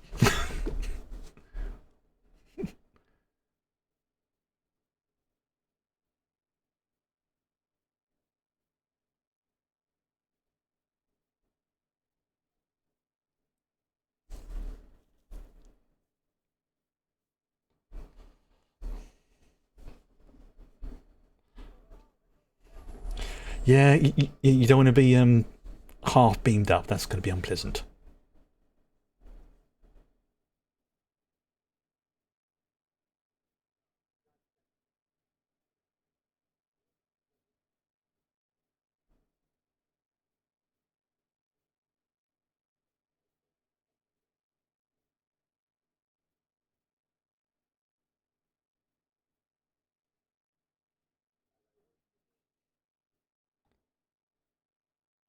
It's like,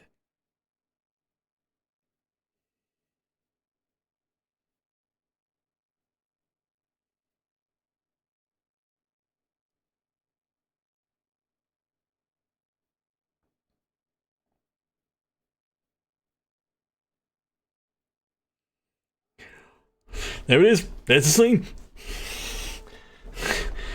That, there we go. Which is why whenever you say his name, you must say it as Khan.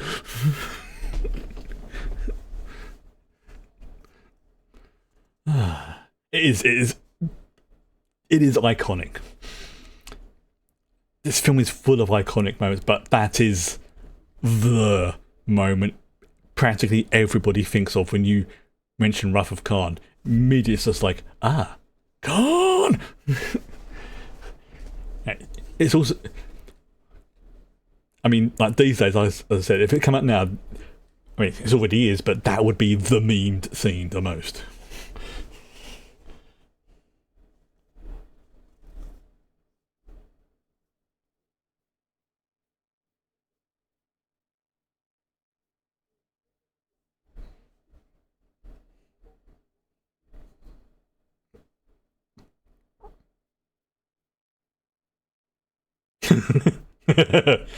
No, that's not Genesis.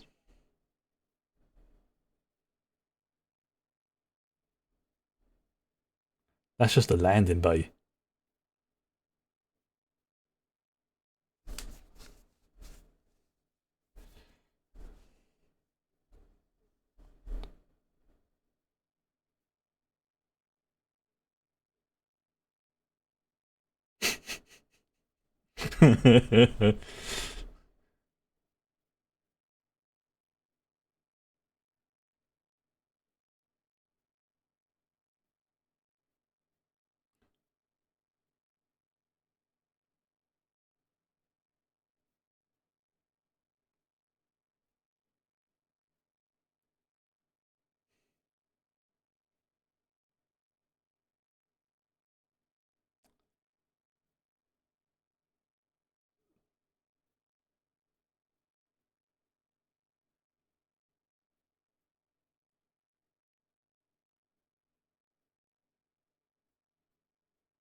Mm-hmm. Yep.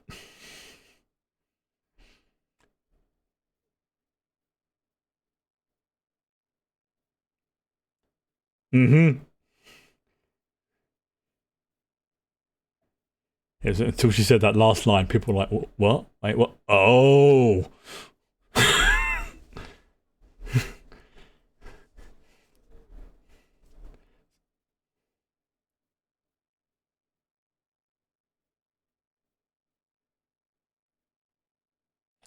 Yeah. Carol is basically Kirk's ex. Mm-hmm. Although, to be fair, Kirk has been with quite a few ladies in his time. Most of them human. Some of them not human.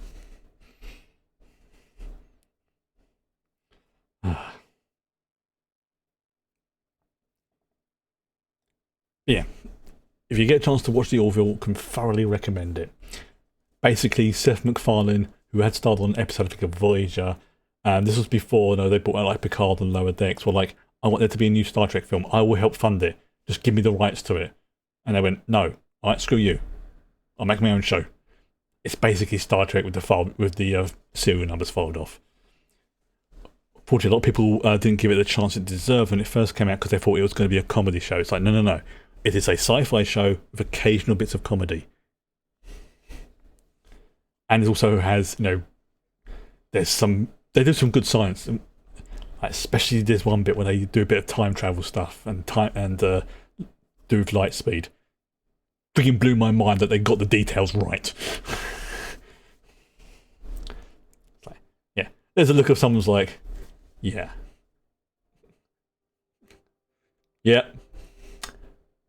Mm-hmm. The Genesis cave.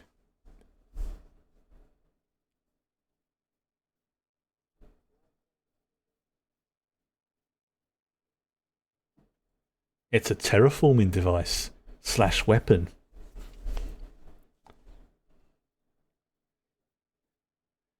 Yep. So, yeah, exactly. There's things to be proud of, and pretty much creating the Garden of Eden is, it's like, yeah, I'm good.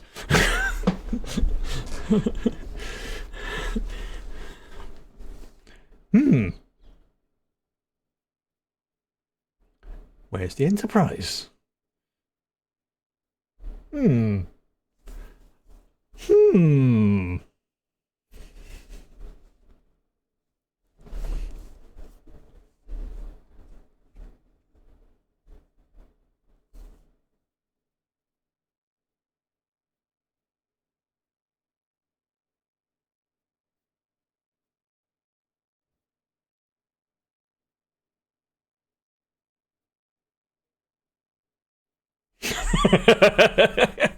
I love that they kept that bit of lore in for the new films when they showed Kirk and his crew and the cadets doing their Kobayashi Maru. I love that they kept that lore in.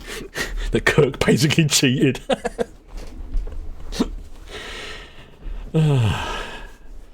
Sorry, no, you didn't cheat.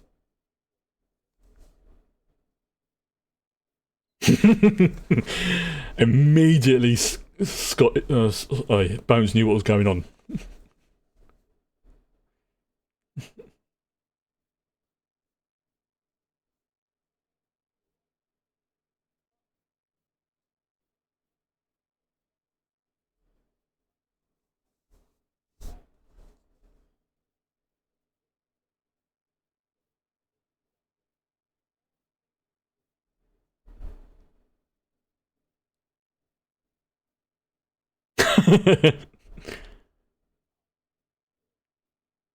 Yeah.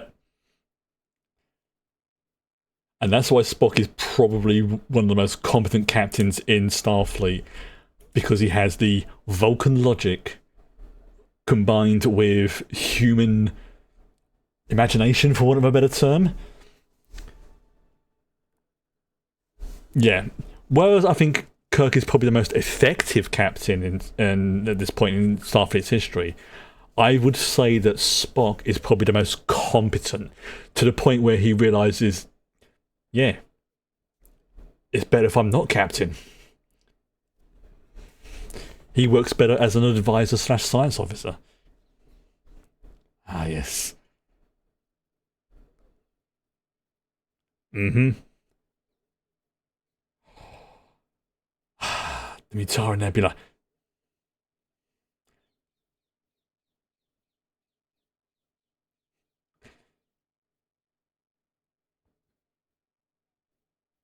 And it basically turns off... Oh, I forgot about that. Yes. Yes. Nebulas in Star Trek basically play merry havoc with ship shielding. And that's pretty much universal across the board. I say pretty much universal because I think the Borg have adapted to it, even though it does mess up their sensors. And I believe some Dominion vessels can have a resistance to it. Or at least their sensors are like less effective or something like that. But for the vast majority of like 90%, yeah, nebulas, not a good idea to stay in them for too long.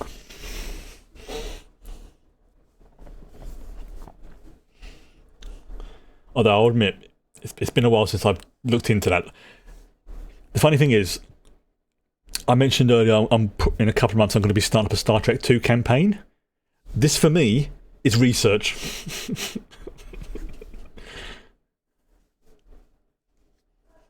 Hello. Hi, you come to join us for Star Trek? Oh yes, the ship's cat. Yes. Hello. Oh, I know. I love you too. Yeah, this is where it becomes the basically the submarine in space scene, as far as I'm concerned, because yeah, when you're under the water and things like that, yeah, meow. Hi. I mean, effectively, that's what a nebula is. It is like a three-dimensional. Obviously, a sea is three-dimensional, but you know what I mean. Much more exaggerated thing, but for starships, you know, you can't see shit. There's storms. There's plasma discharges. There's your targeting systems go wibbly, things like that.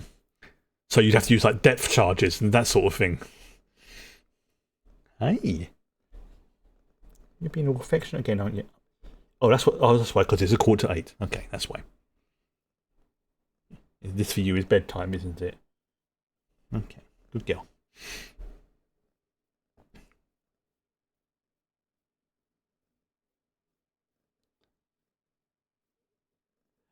If you told me that bloke who's piloting the ship right now is Cillian Murphy's dad, I'd believe you. It's just that same sort of facial structure.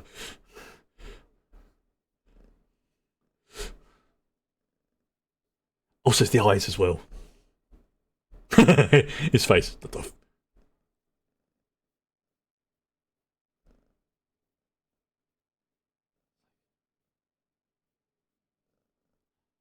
I'm trying to remember. Yeah. It's the eyes, isn't it? It's the eyes that do it. Like it probably isn't. It's just one of those sort of things that, oh yeah, you look a little bit like so-and-so sort of thing.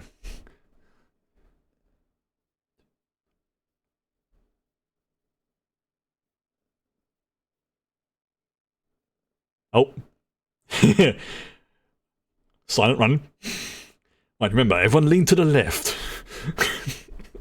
I love that in old submarine films when like everyone has to lean to the left, but there's one person in the background who like either gets the direction wrong or there's a slight delay.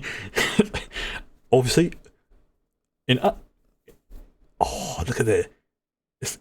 See what I mean? It's a submarine film in space. Like yes.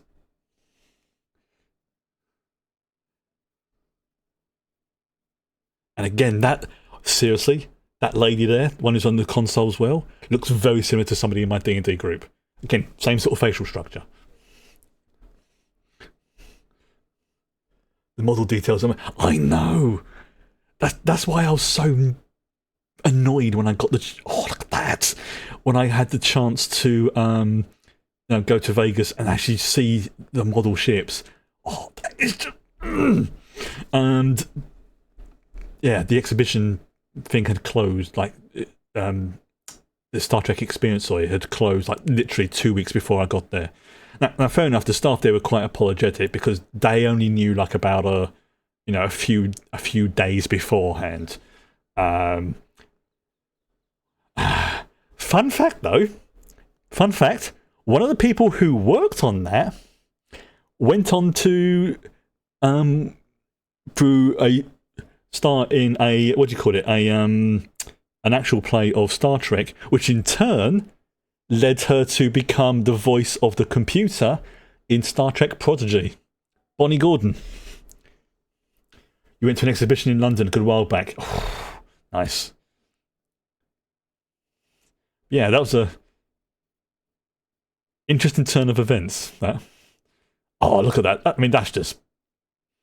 I mean, I know that it's done. It's like a bit of fog, bit of backlighting, whatever it's called. Oh yeah, flashing lights warning if you are sensitive to that sort of thing. I completely forgot this theme was in it. Yeah, doesn't go on for long, but it's enough.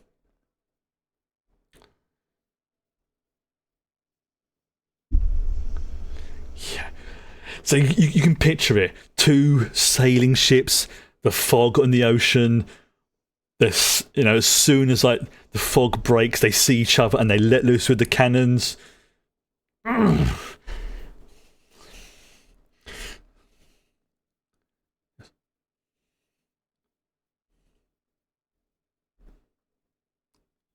Thank you for joining me tonight. Thank you.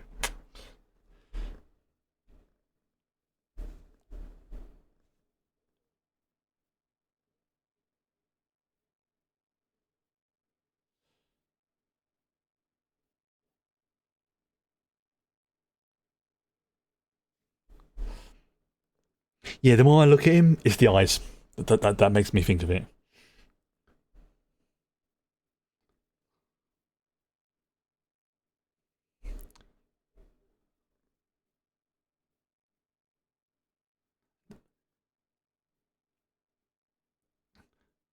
I know, technically speaking, you wouldn't have a thunderstorm in space, but screw it.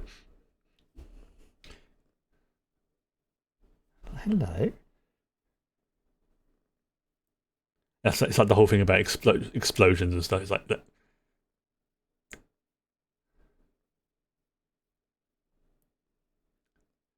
With sci-fi stuff, that there you have to accept that there's a limit to how accurate things are going to be. Because if it was 100% accurate, it wouldn't be science fiction.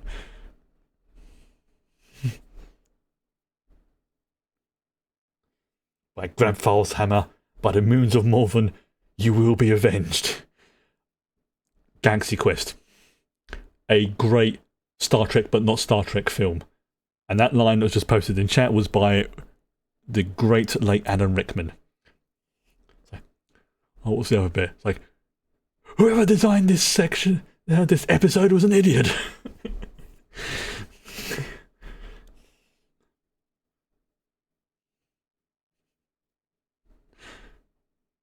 There's like no music either. It's just like the background sound of the nebula. That is such a good little touch. Like, it really adds to the tension. It's like, you know the ship's there. They know the ship's there. But where? Where are they? Because they can't go to warp. Oh, that scene is just... that is like space smut right there. Just that... Surprise, motherfucker!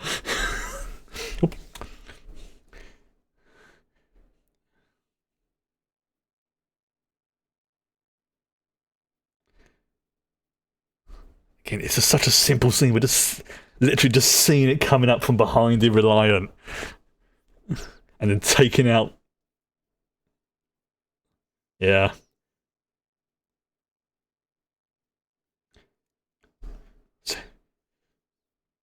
Was it in the undiscovered country? Target that explosion and fire.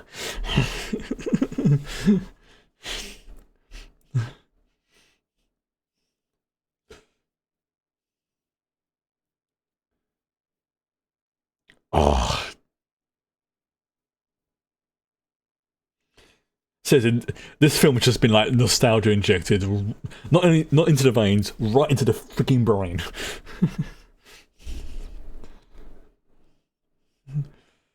Oh, I'm so glad. Like I say, I'm actually kind of glad now that the motion picture wasn't available because would have missed this.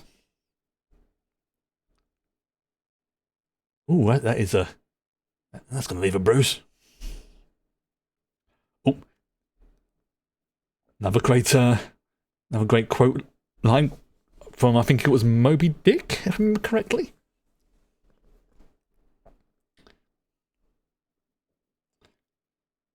Like the chasing around the what's it, the Cape of Perdition or something. I'm sure that comes from Moby Dick, but I accept I could be wrong on that.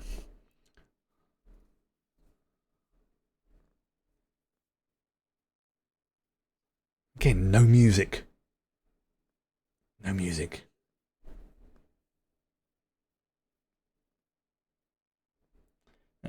Now, don't worry, music I think can definitely add to a scene, but sometimes the absence of music just gives it more impact.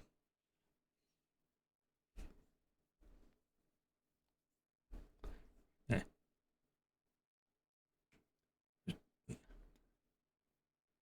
Oh.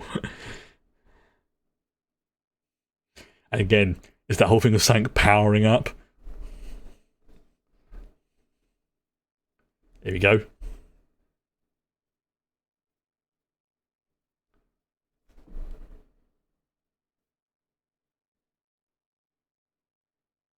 I don't want to spoil it.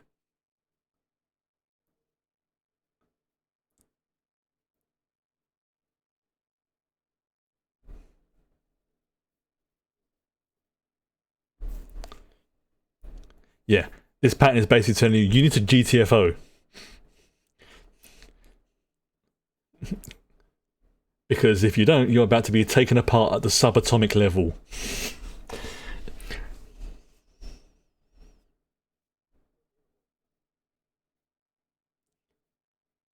Yep.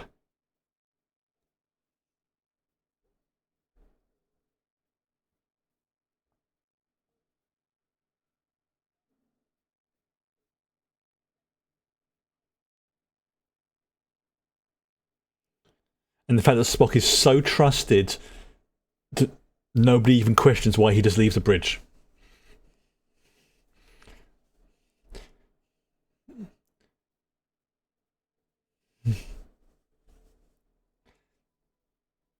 I mean, probably at some level, Spock's, Kurt's thinking, "Oh, he's probably going to go to help Scotty with the engine." Mm-hmm. Because to be fair, Spock's a pretty intelligent dude. So if anybody could help Scotty with the engines, it's going to be him.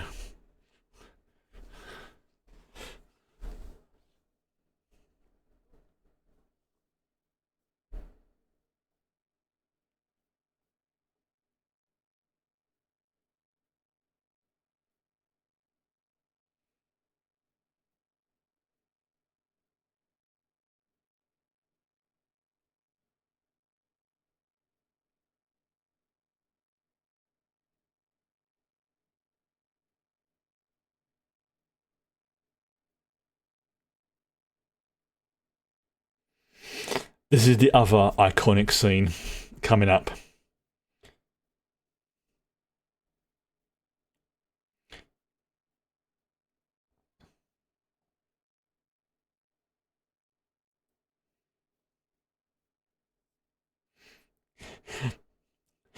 Oh, I'm doing that on the Enterprise. They're going, go, go, go, go, go, go, go, go, go, go, move, move, move, move the ship, move the ship, move the ship, move the ship. We've got 2 minutes, 10 seconds before we're about to be reassembled at the atomic level. Go, go, go. It's like, if we have to get out and push, get out and push.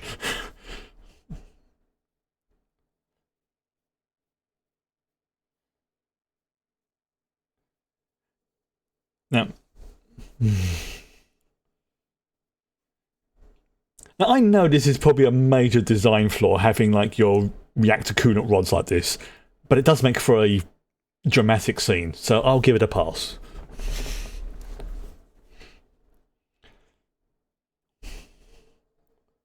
Oh, again, that sound as well. Which is, this film is probably maybe where that appreciation of that sound came from, actually, thinking about it.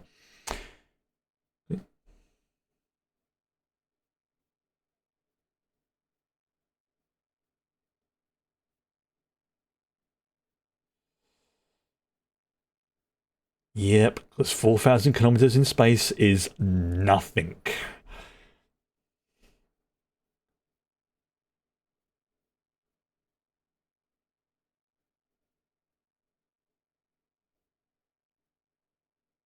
What? I stab at thee. Hate's sake, I spit my last breath at thee. I'm pretty sure that's from Moby Dick.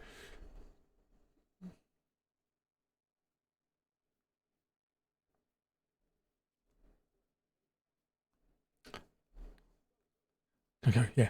Pedal to the middle. Bye bye, Reliance. Hello, Planet Bob.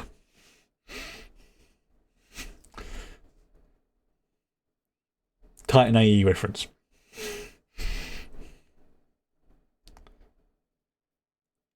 Says it. If Titan AE ever comes on Prime or the streaming service, we're freaking watching that because that is such a great film. So underrated. Because a lot of people made the mistake of thinking animation equals kids' film. It's not a kids' film. It's a family film, but it's not a kids' film. Yeah. As McCoy said, God took 6 days. We're going to do it in 6 minutes. You think it's on Disney Plus? Okay, I'll keep it. I'm going to check actually because that is.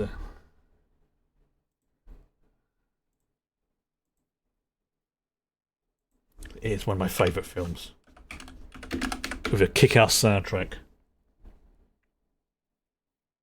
It's available to rent, but it's not and buy kind of thing. But it's not available as part of the subscription, and it's not on the one I've got. So.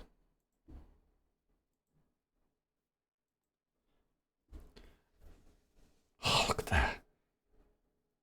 Yeah, this film is definitely what contributed to my appreciation of astronomy. 100%.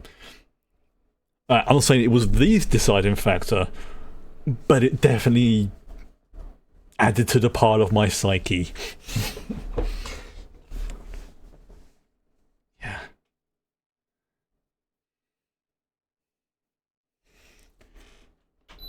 Which, again, I had to thank my mother for that. Oh, I'm sorry. Okay, you never got my lap. I was just. Someone's got a bit grumbly.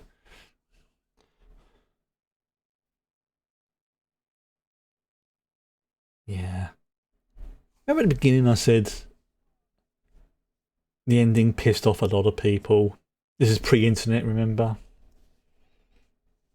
This is why. Not the how it was played out, but the result of it, shall we say.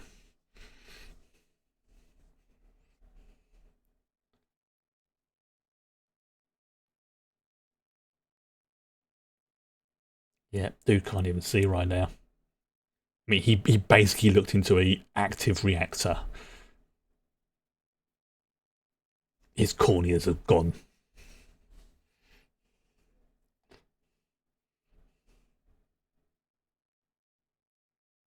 See, he's not. If you look, it's subtle, but he's not looking at Kirk, at Shatner. He's looking in the general direction, but he's not looking at them. It's a very subtle but very good little touch.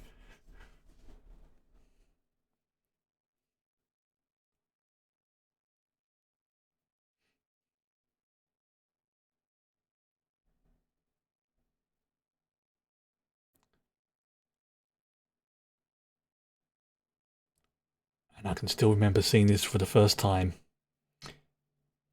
and then just bursting into tears.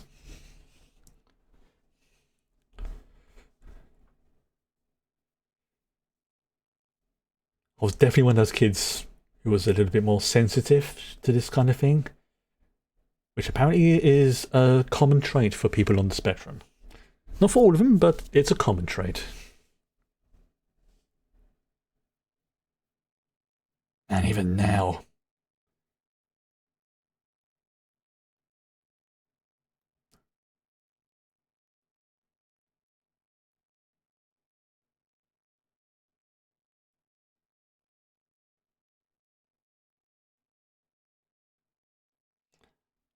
is this when Scotty plays the bagpipes, or is this in the next episode, the next film?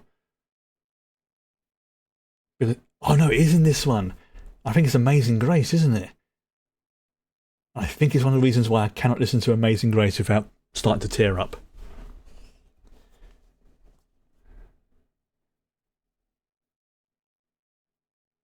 You just, again, it is this one. Yeah. Yes, of course, yeah.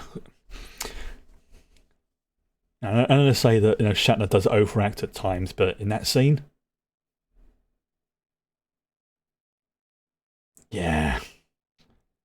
Honestly, whenever it is my time to go, whenever it is, that's actually one of the songs on a bagpipe I want played at my cremation or funeral because of this scene.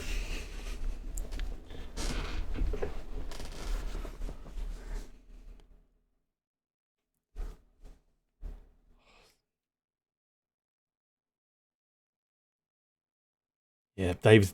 Again, respect to David's actor for like being like,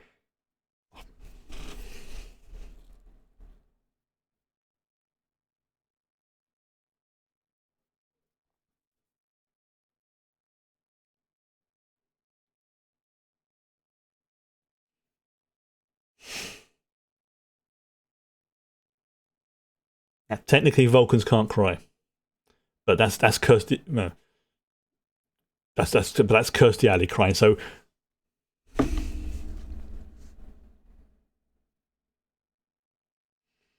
every fucking time.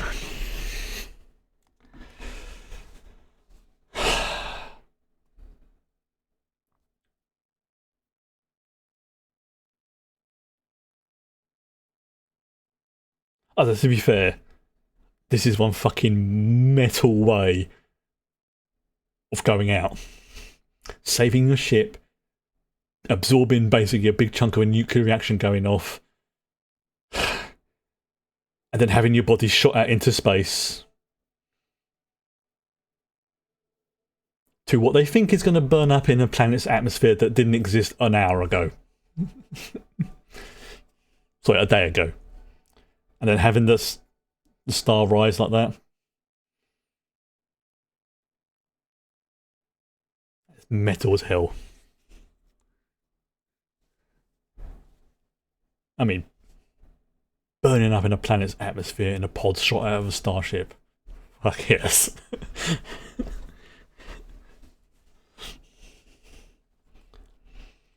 Again, every freaking time. This isn't allergies. This is legit tears, by the way. I know normally I joke about it being allergies, but no, this is.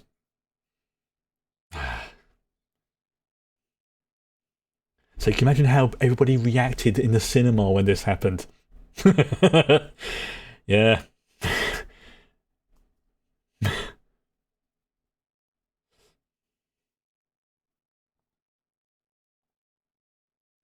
And he's aware of death, but that was personal. Mm-hmm. Yeah. Again, not a particularly great fan of Shatner as a person. I don't hate him, but I'm just not a great fan of him. But I cannot fault his acting in these last few scenes. Now, this is definitely a dude who is in shock.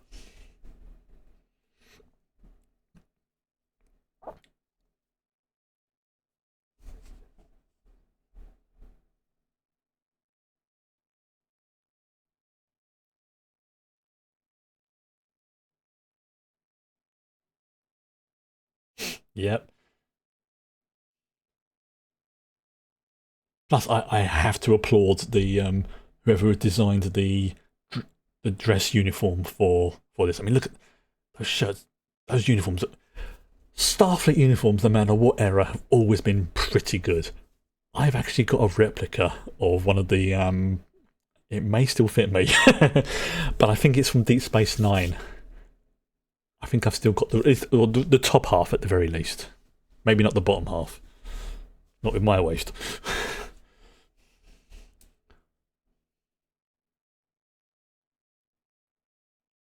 Complete with a little sort of clip-on badge thingy.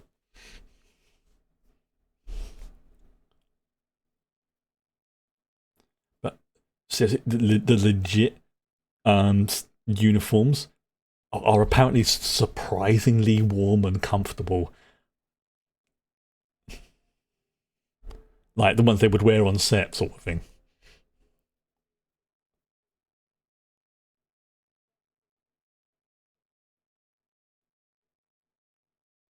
We shall call this planet Bob. Again, Titan AE reference.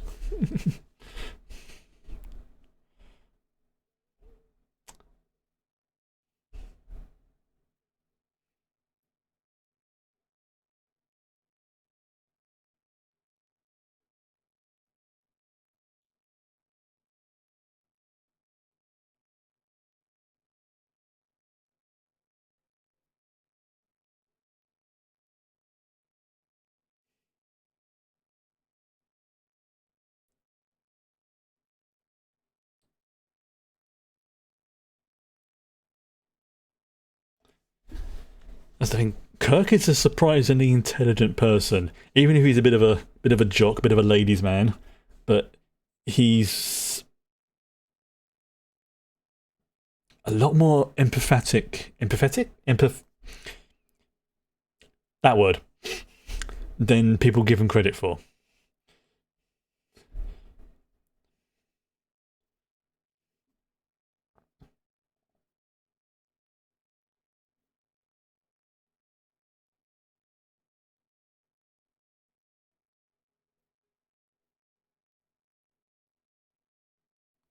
This is another thing this particular thing I can remember, still in tears, mum hugging me and everything, and she just went, because obviously she's seen this film before me, and she went, watch this. I was like, why? It's like, look, it's a cool planet, look at it, and everything. And it's like, why are they showing us this planet? Just watch, Chris. Like, and it was almost like my brain just went, wait, why are they? What? Oh, it landed safely. It's like, wait, why are they showing us? And then it clicked. Like, why? And this was like, 7, maybe 8 years old, wherever old I was at the time, just being like, why would they show us the pod? There's a reason why they showed us the pod.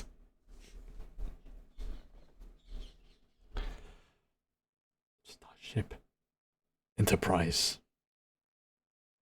My mission: to explore strange new worlds, seek out new life forms and new civilizations. Boldly go where no man or no one has gone before. Obviously, they changed it to where no one has gone before, but at the time,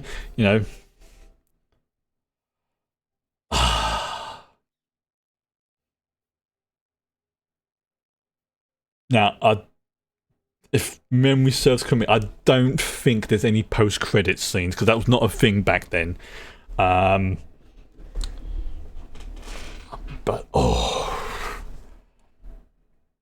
Okay, I need to check something in the credits.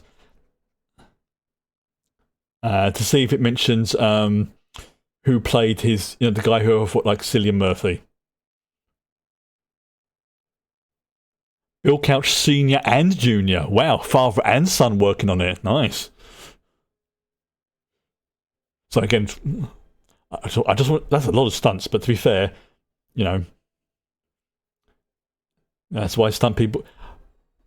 This is why stunt people should get more, name recognition for the big stunts, because some of those things are freaking dangerous. Right. Okay. So, fingers crossed. Yeah. I'm just going to sort of quickly scan ahead. No, there's no post credits scene. Now, fingers crossed. Fingers crossed. Next week, if it's not what's what I'm looking for? If last time I saw this was the Queen's funeral, I went to watch a funeral that would generally affect me. Gotcha.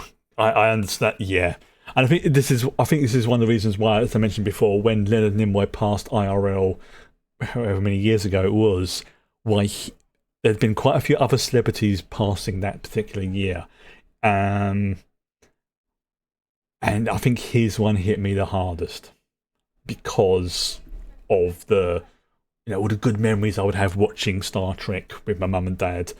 Mostly my mum, if I'm brutally honest. But, the stuff he'd done through the years. If you want something that makes you chuckle, that will also make you go, oh, sweet lordy.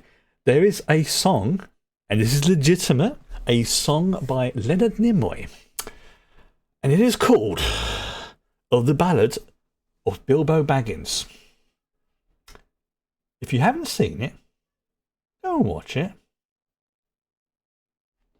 I say no more. I say no more. But yes, fingers crossed. If it is still on. Oh yeah, it is a classic. So what's it? It's called Search for Spock. Spock. Let me just check to see if it's not. If it's not on, then we'll probably jump ahead to the next one. Let's have a look. See, Search for. Oh no, okay. Search for Spock is not on the thing at the moment, unfortunately. So hopefully, again, crossing fingers and everything. It seems like they're doing like every other one. Okay, seems to have done it. But if so we just had the Wrath of Khan, Bilbo Baggins. God, that song's now stuck in my head, and I've only seen it a couple of times. So what is it? Oh, there's a director's cut for. Oh, it looks like it's in German.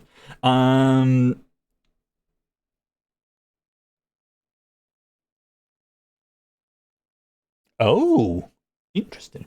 I forgot what it's called now. So, Voyage Home. Yes, let's just check for Voyage Home. I'll check now. Okay, at the moment, it is still on. It is still on Prime. There's nothing to say that it's going to be taken off very, very soon. Yeah, it does say limited time offer, so this could change. So I think what I would say for the future, in case they decide to change things at the last moment, which is very, very possible, I will attempt to watch the Star Trek films in order. If they don't, or they move them around or they do other jiggery pokery with them, then we'll just go on to whatever it is in the thing. But I will try and check a couple of hours or so on lunchtime on the Friday to see if it's still available. But at the moment, the ones that are on there are Voyage Home. I'm just going to type in Star Trek. Actually, might make it easier. There we go. So far, at the moment, there is the Voyage Home. There is First Contact. No Generations. The Undiscovered Country. So it looks like it's got the so-called. Okay, this is a bit of a meme, a bit of a joke, but it's generally considered. I don't necessarily agree with this, but I can see the logic that they're using. That the even number Star Trek films are the very, very good ones. So, Wrath of Khan, The Voyage Home, The Undiscovered Country, First Contact. The odd numbered films they're not bad, but they are not as good as the even number films. So, the motion picture of the Search for Spock. I personally quite like Search for Spock, but compared to The Voyage Home and to Wrath of Khan, it has that. I'm not sure what the proper term is for it, but I call it I'm going to stop that right now. I call it the bookending problem, where you have a really frigging good thing. Then there's a sequel, and then you have a second really good thing. We're talking like, sort of 9 out of 10 sort of good things. And then the one in the middle, if you took it as a film or show or whatever, in its own right, would probably still be very, very good. Like maybe a 7.5 or maybe even close to an 8. But when you compare it to the bookends, the ones that are either side of it, it's like good, sort of thing.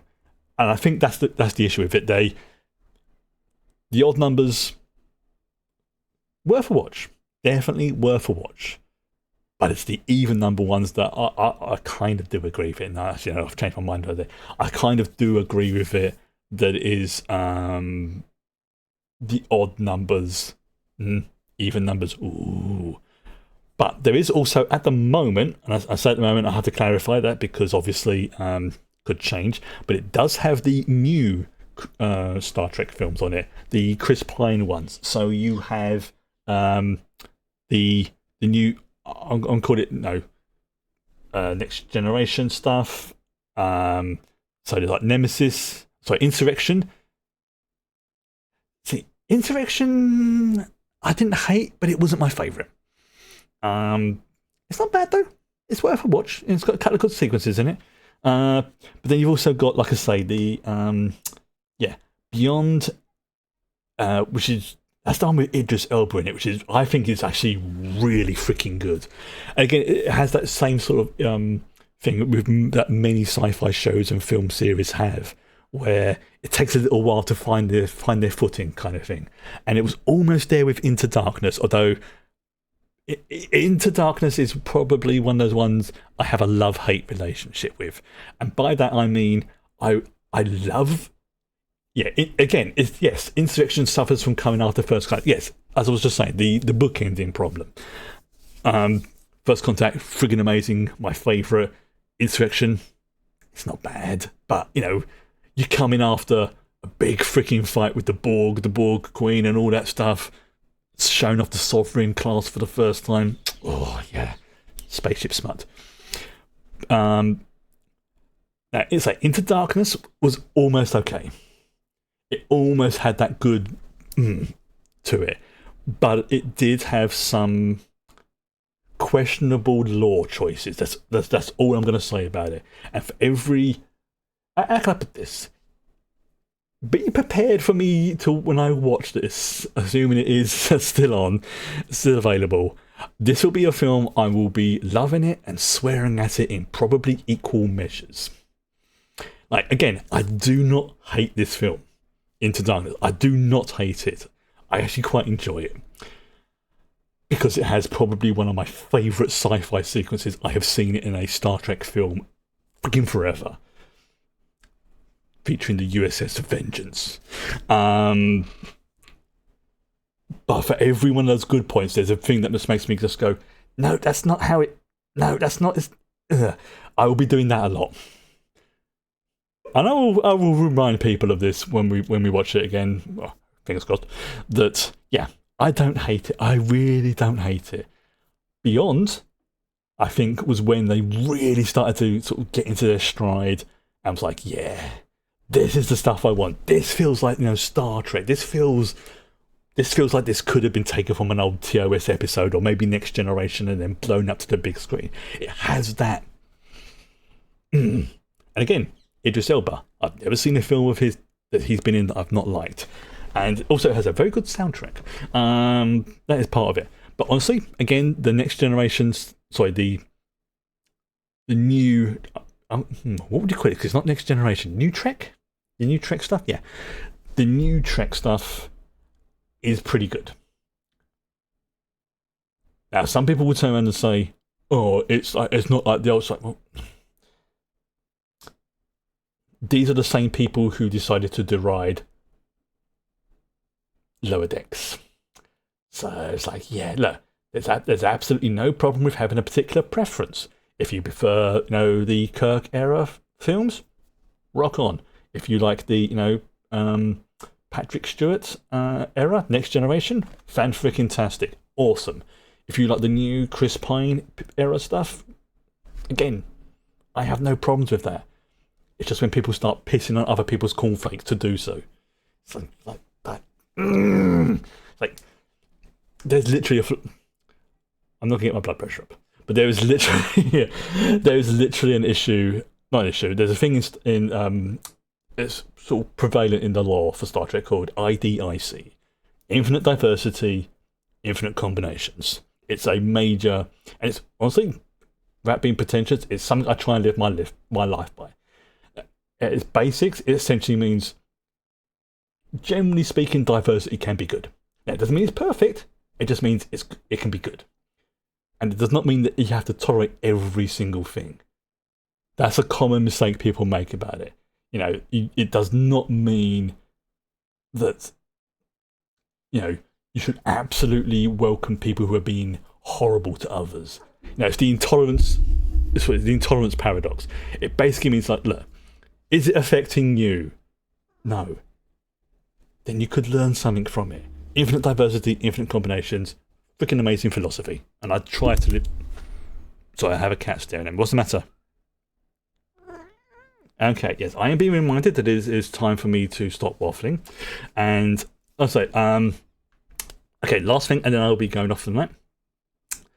With regards to RimWorld, we're having a little bit of a glitchy issue with our second Muffalo chicken that we were trying to create, which I have now done. But in the process, not connected to it, but just around the same time, something very interesting has happened. Something I was not expecting, and this could potentially be a game changer. And this is perfectly legit. I have frozen saved the game just after it happened, because it's like, no one's going to believe me if essentially, this is an ooh thing. Now, I have mentioned before that on my previous save, my off-stream save, I had a device that allowed me to, in effect, ascend one of my colonists and it basically made them genetically immortal and a super being. Well, whilst I was working on getting things back up to where we should have been on RimWorld last night, a shuttle wanted to crash land because it was having troubles in my colony. I allowed it. One of the things that was in it is another one of those modules. I now have to decide who I'm going to upgrade and ascend. I think, though, I'm probably going to go with, for RP purposes, I think I'm going to go with the person who found it, or who unlocked it from the shuttle, I should say, which is Dave. It was Dave. It was our animal expert, Dave. I think he deserves it as he found it. But I will go into it more on Tuesday, I think it is.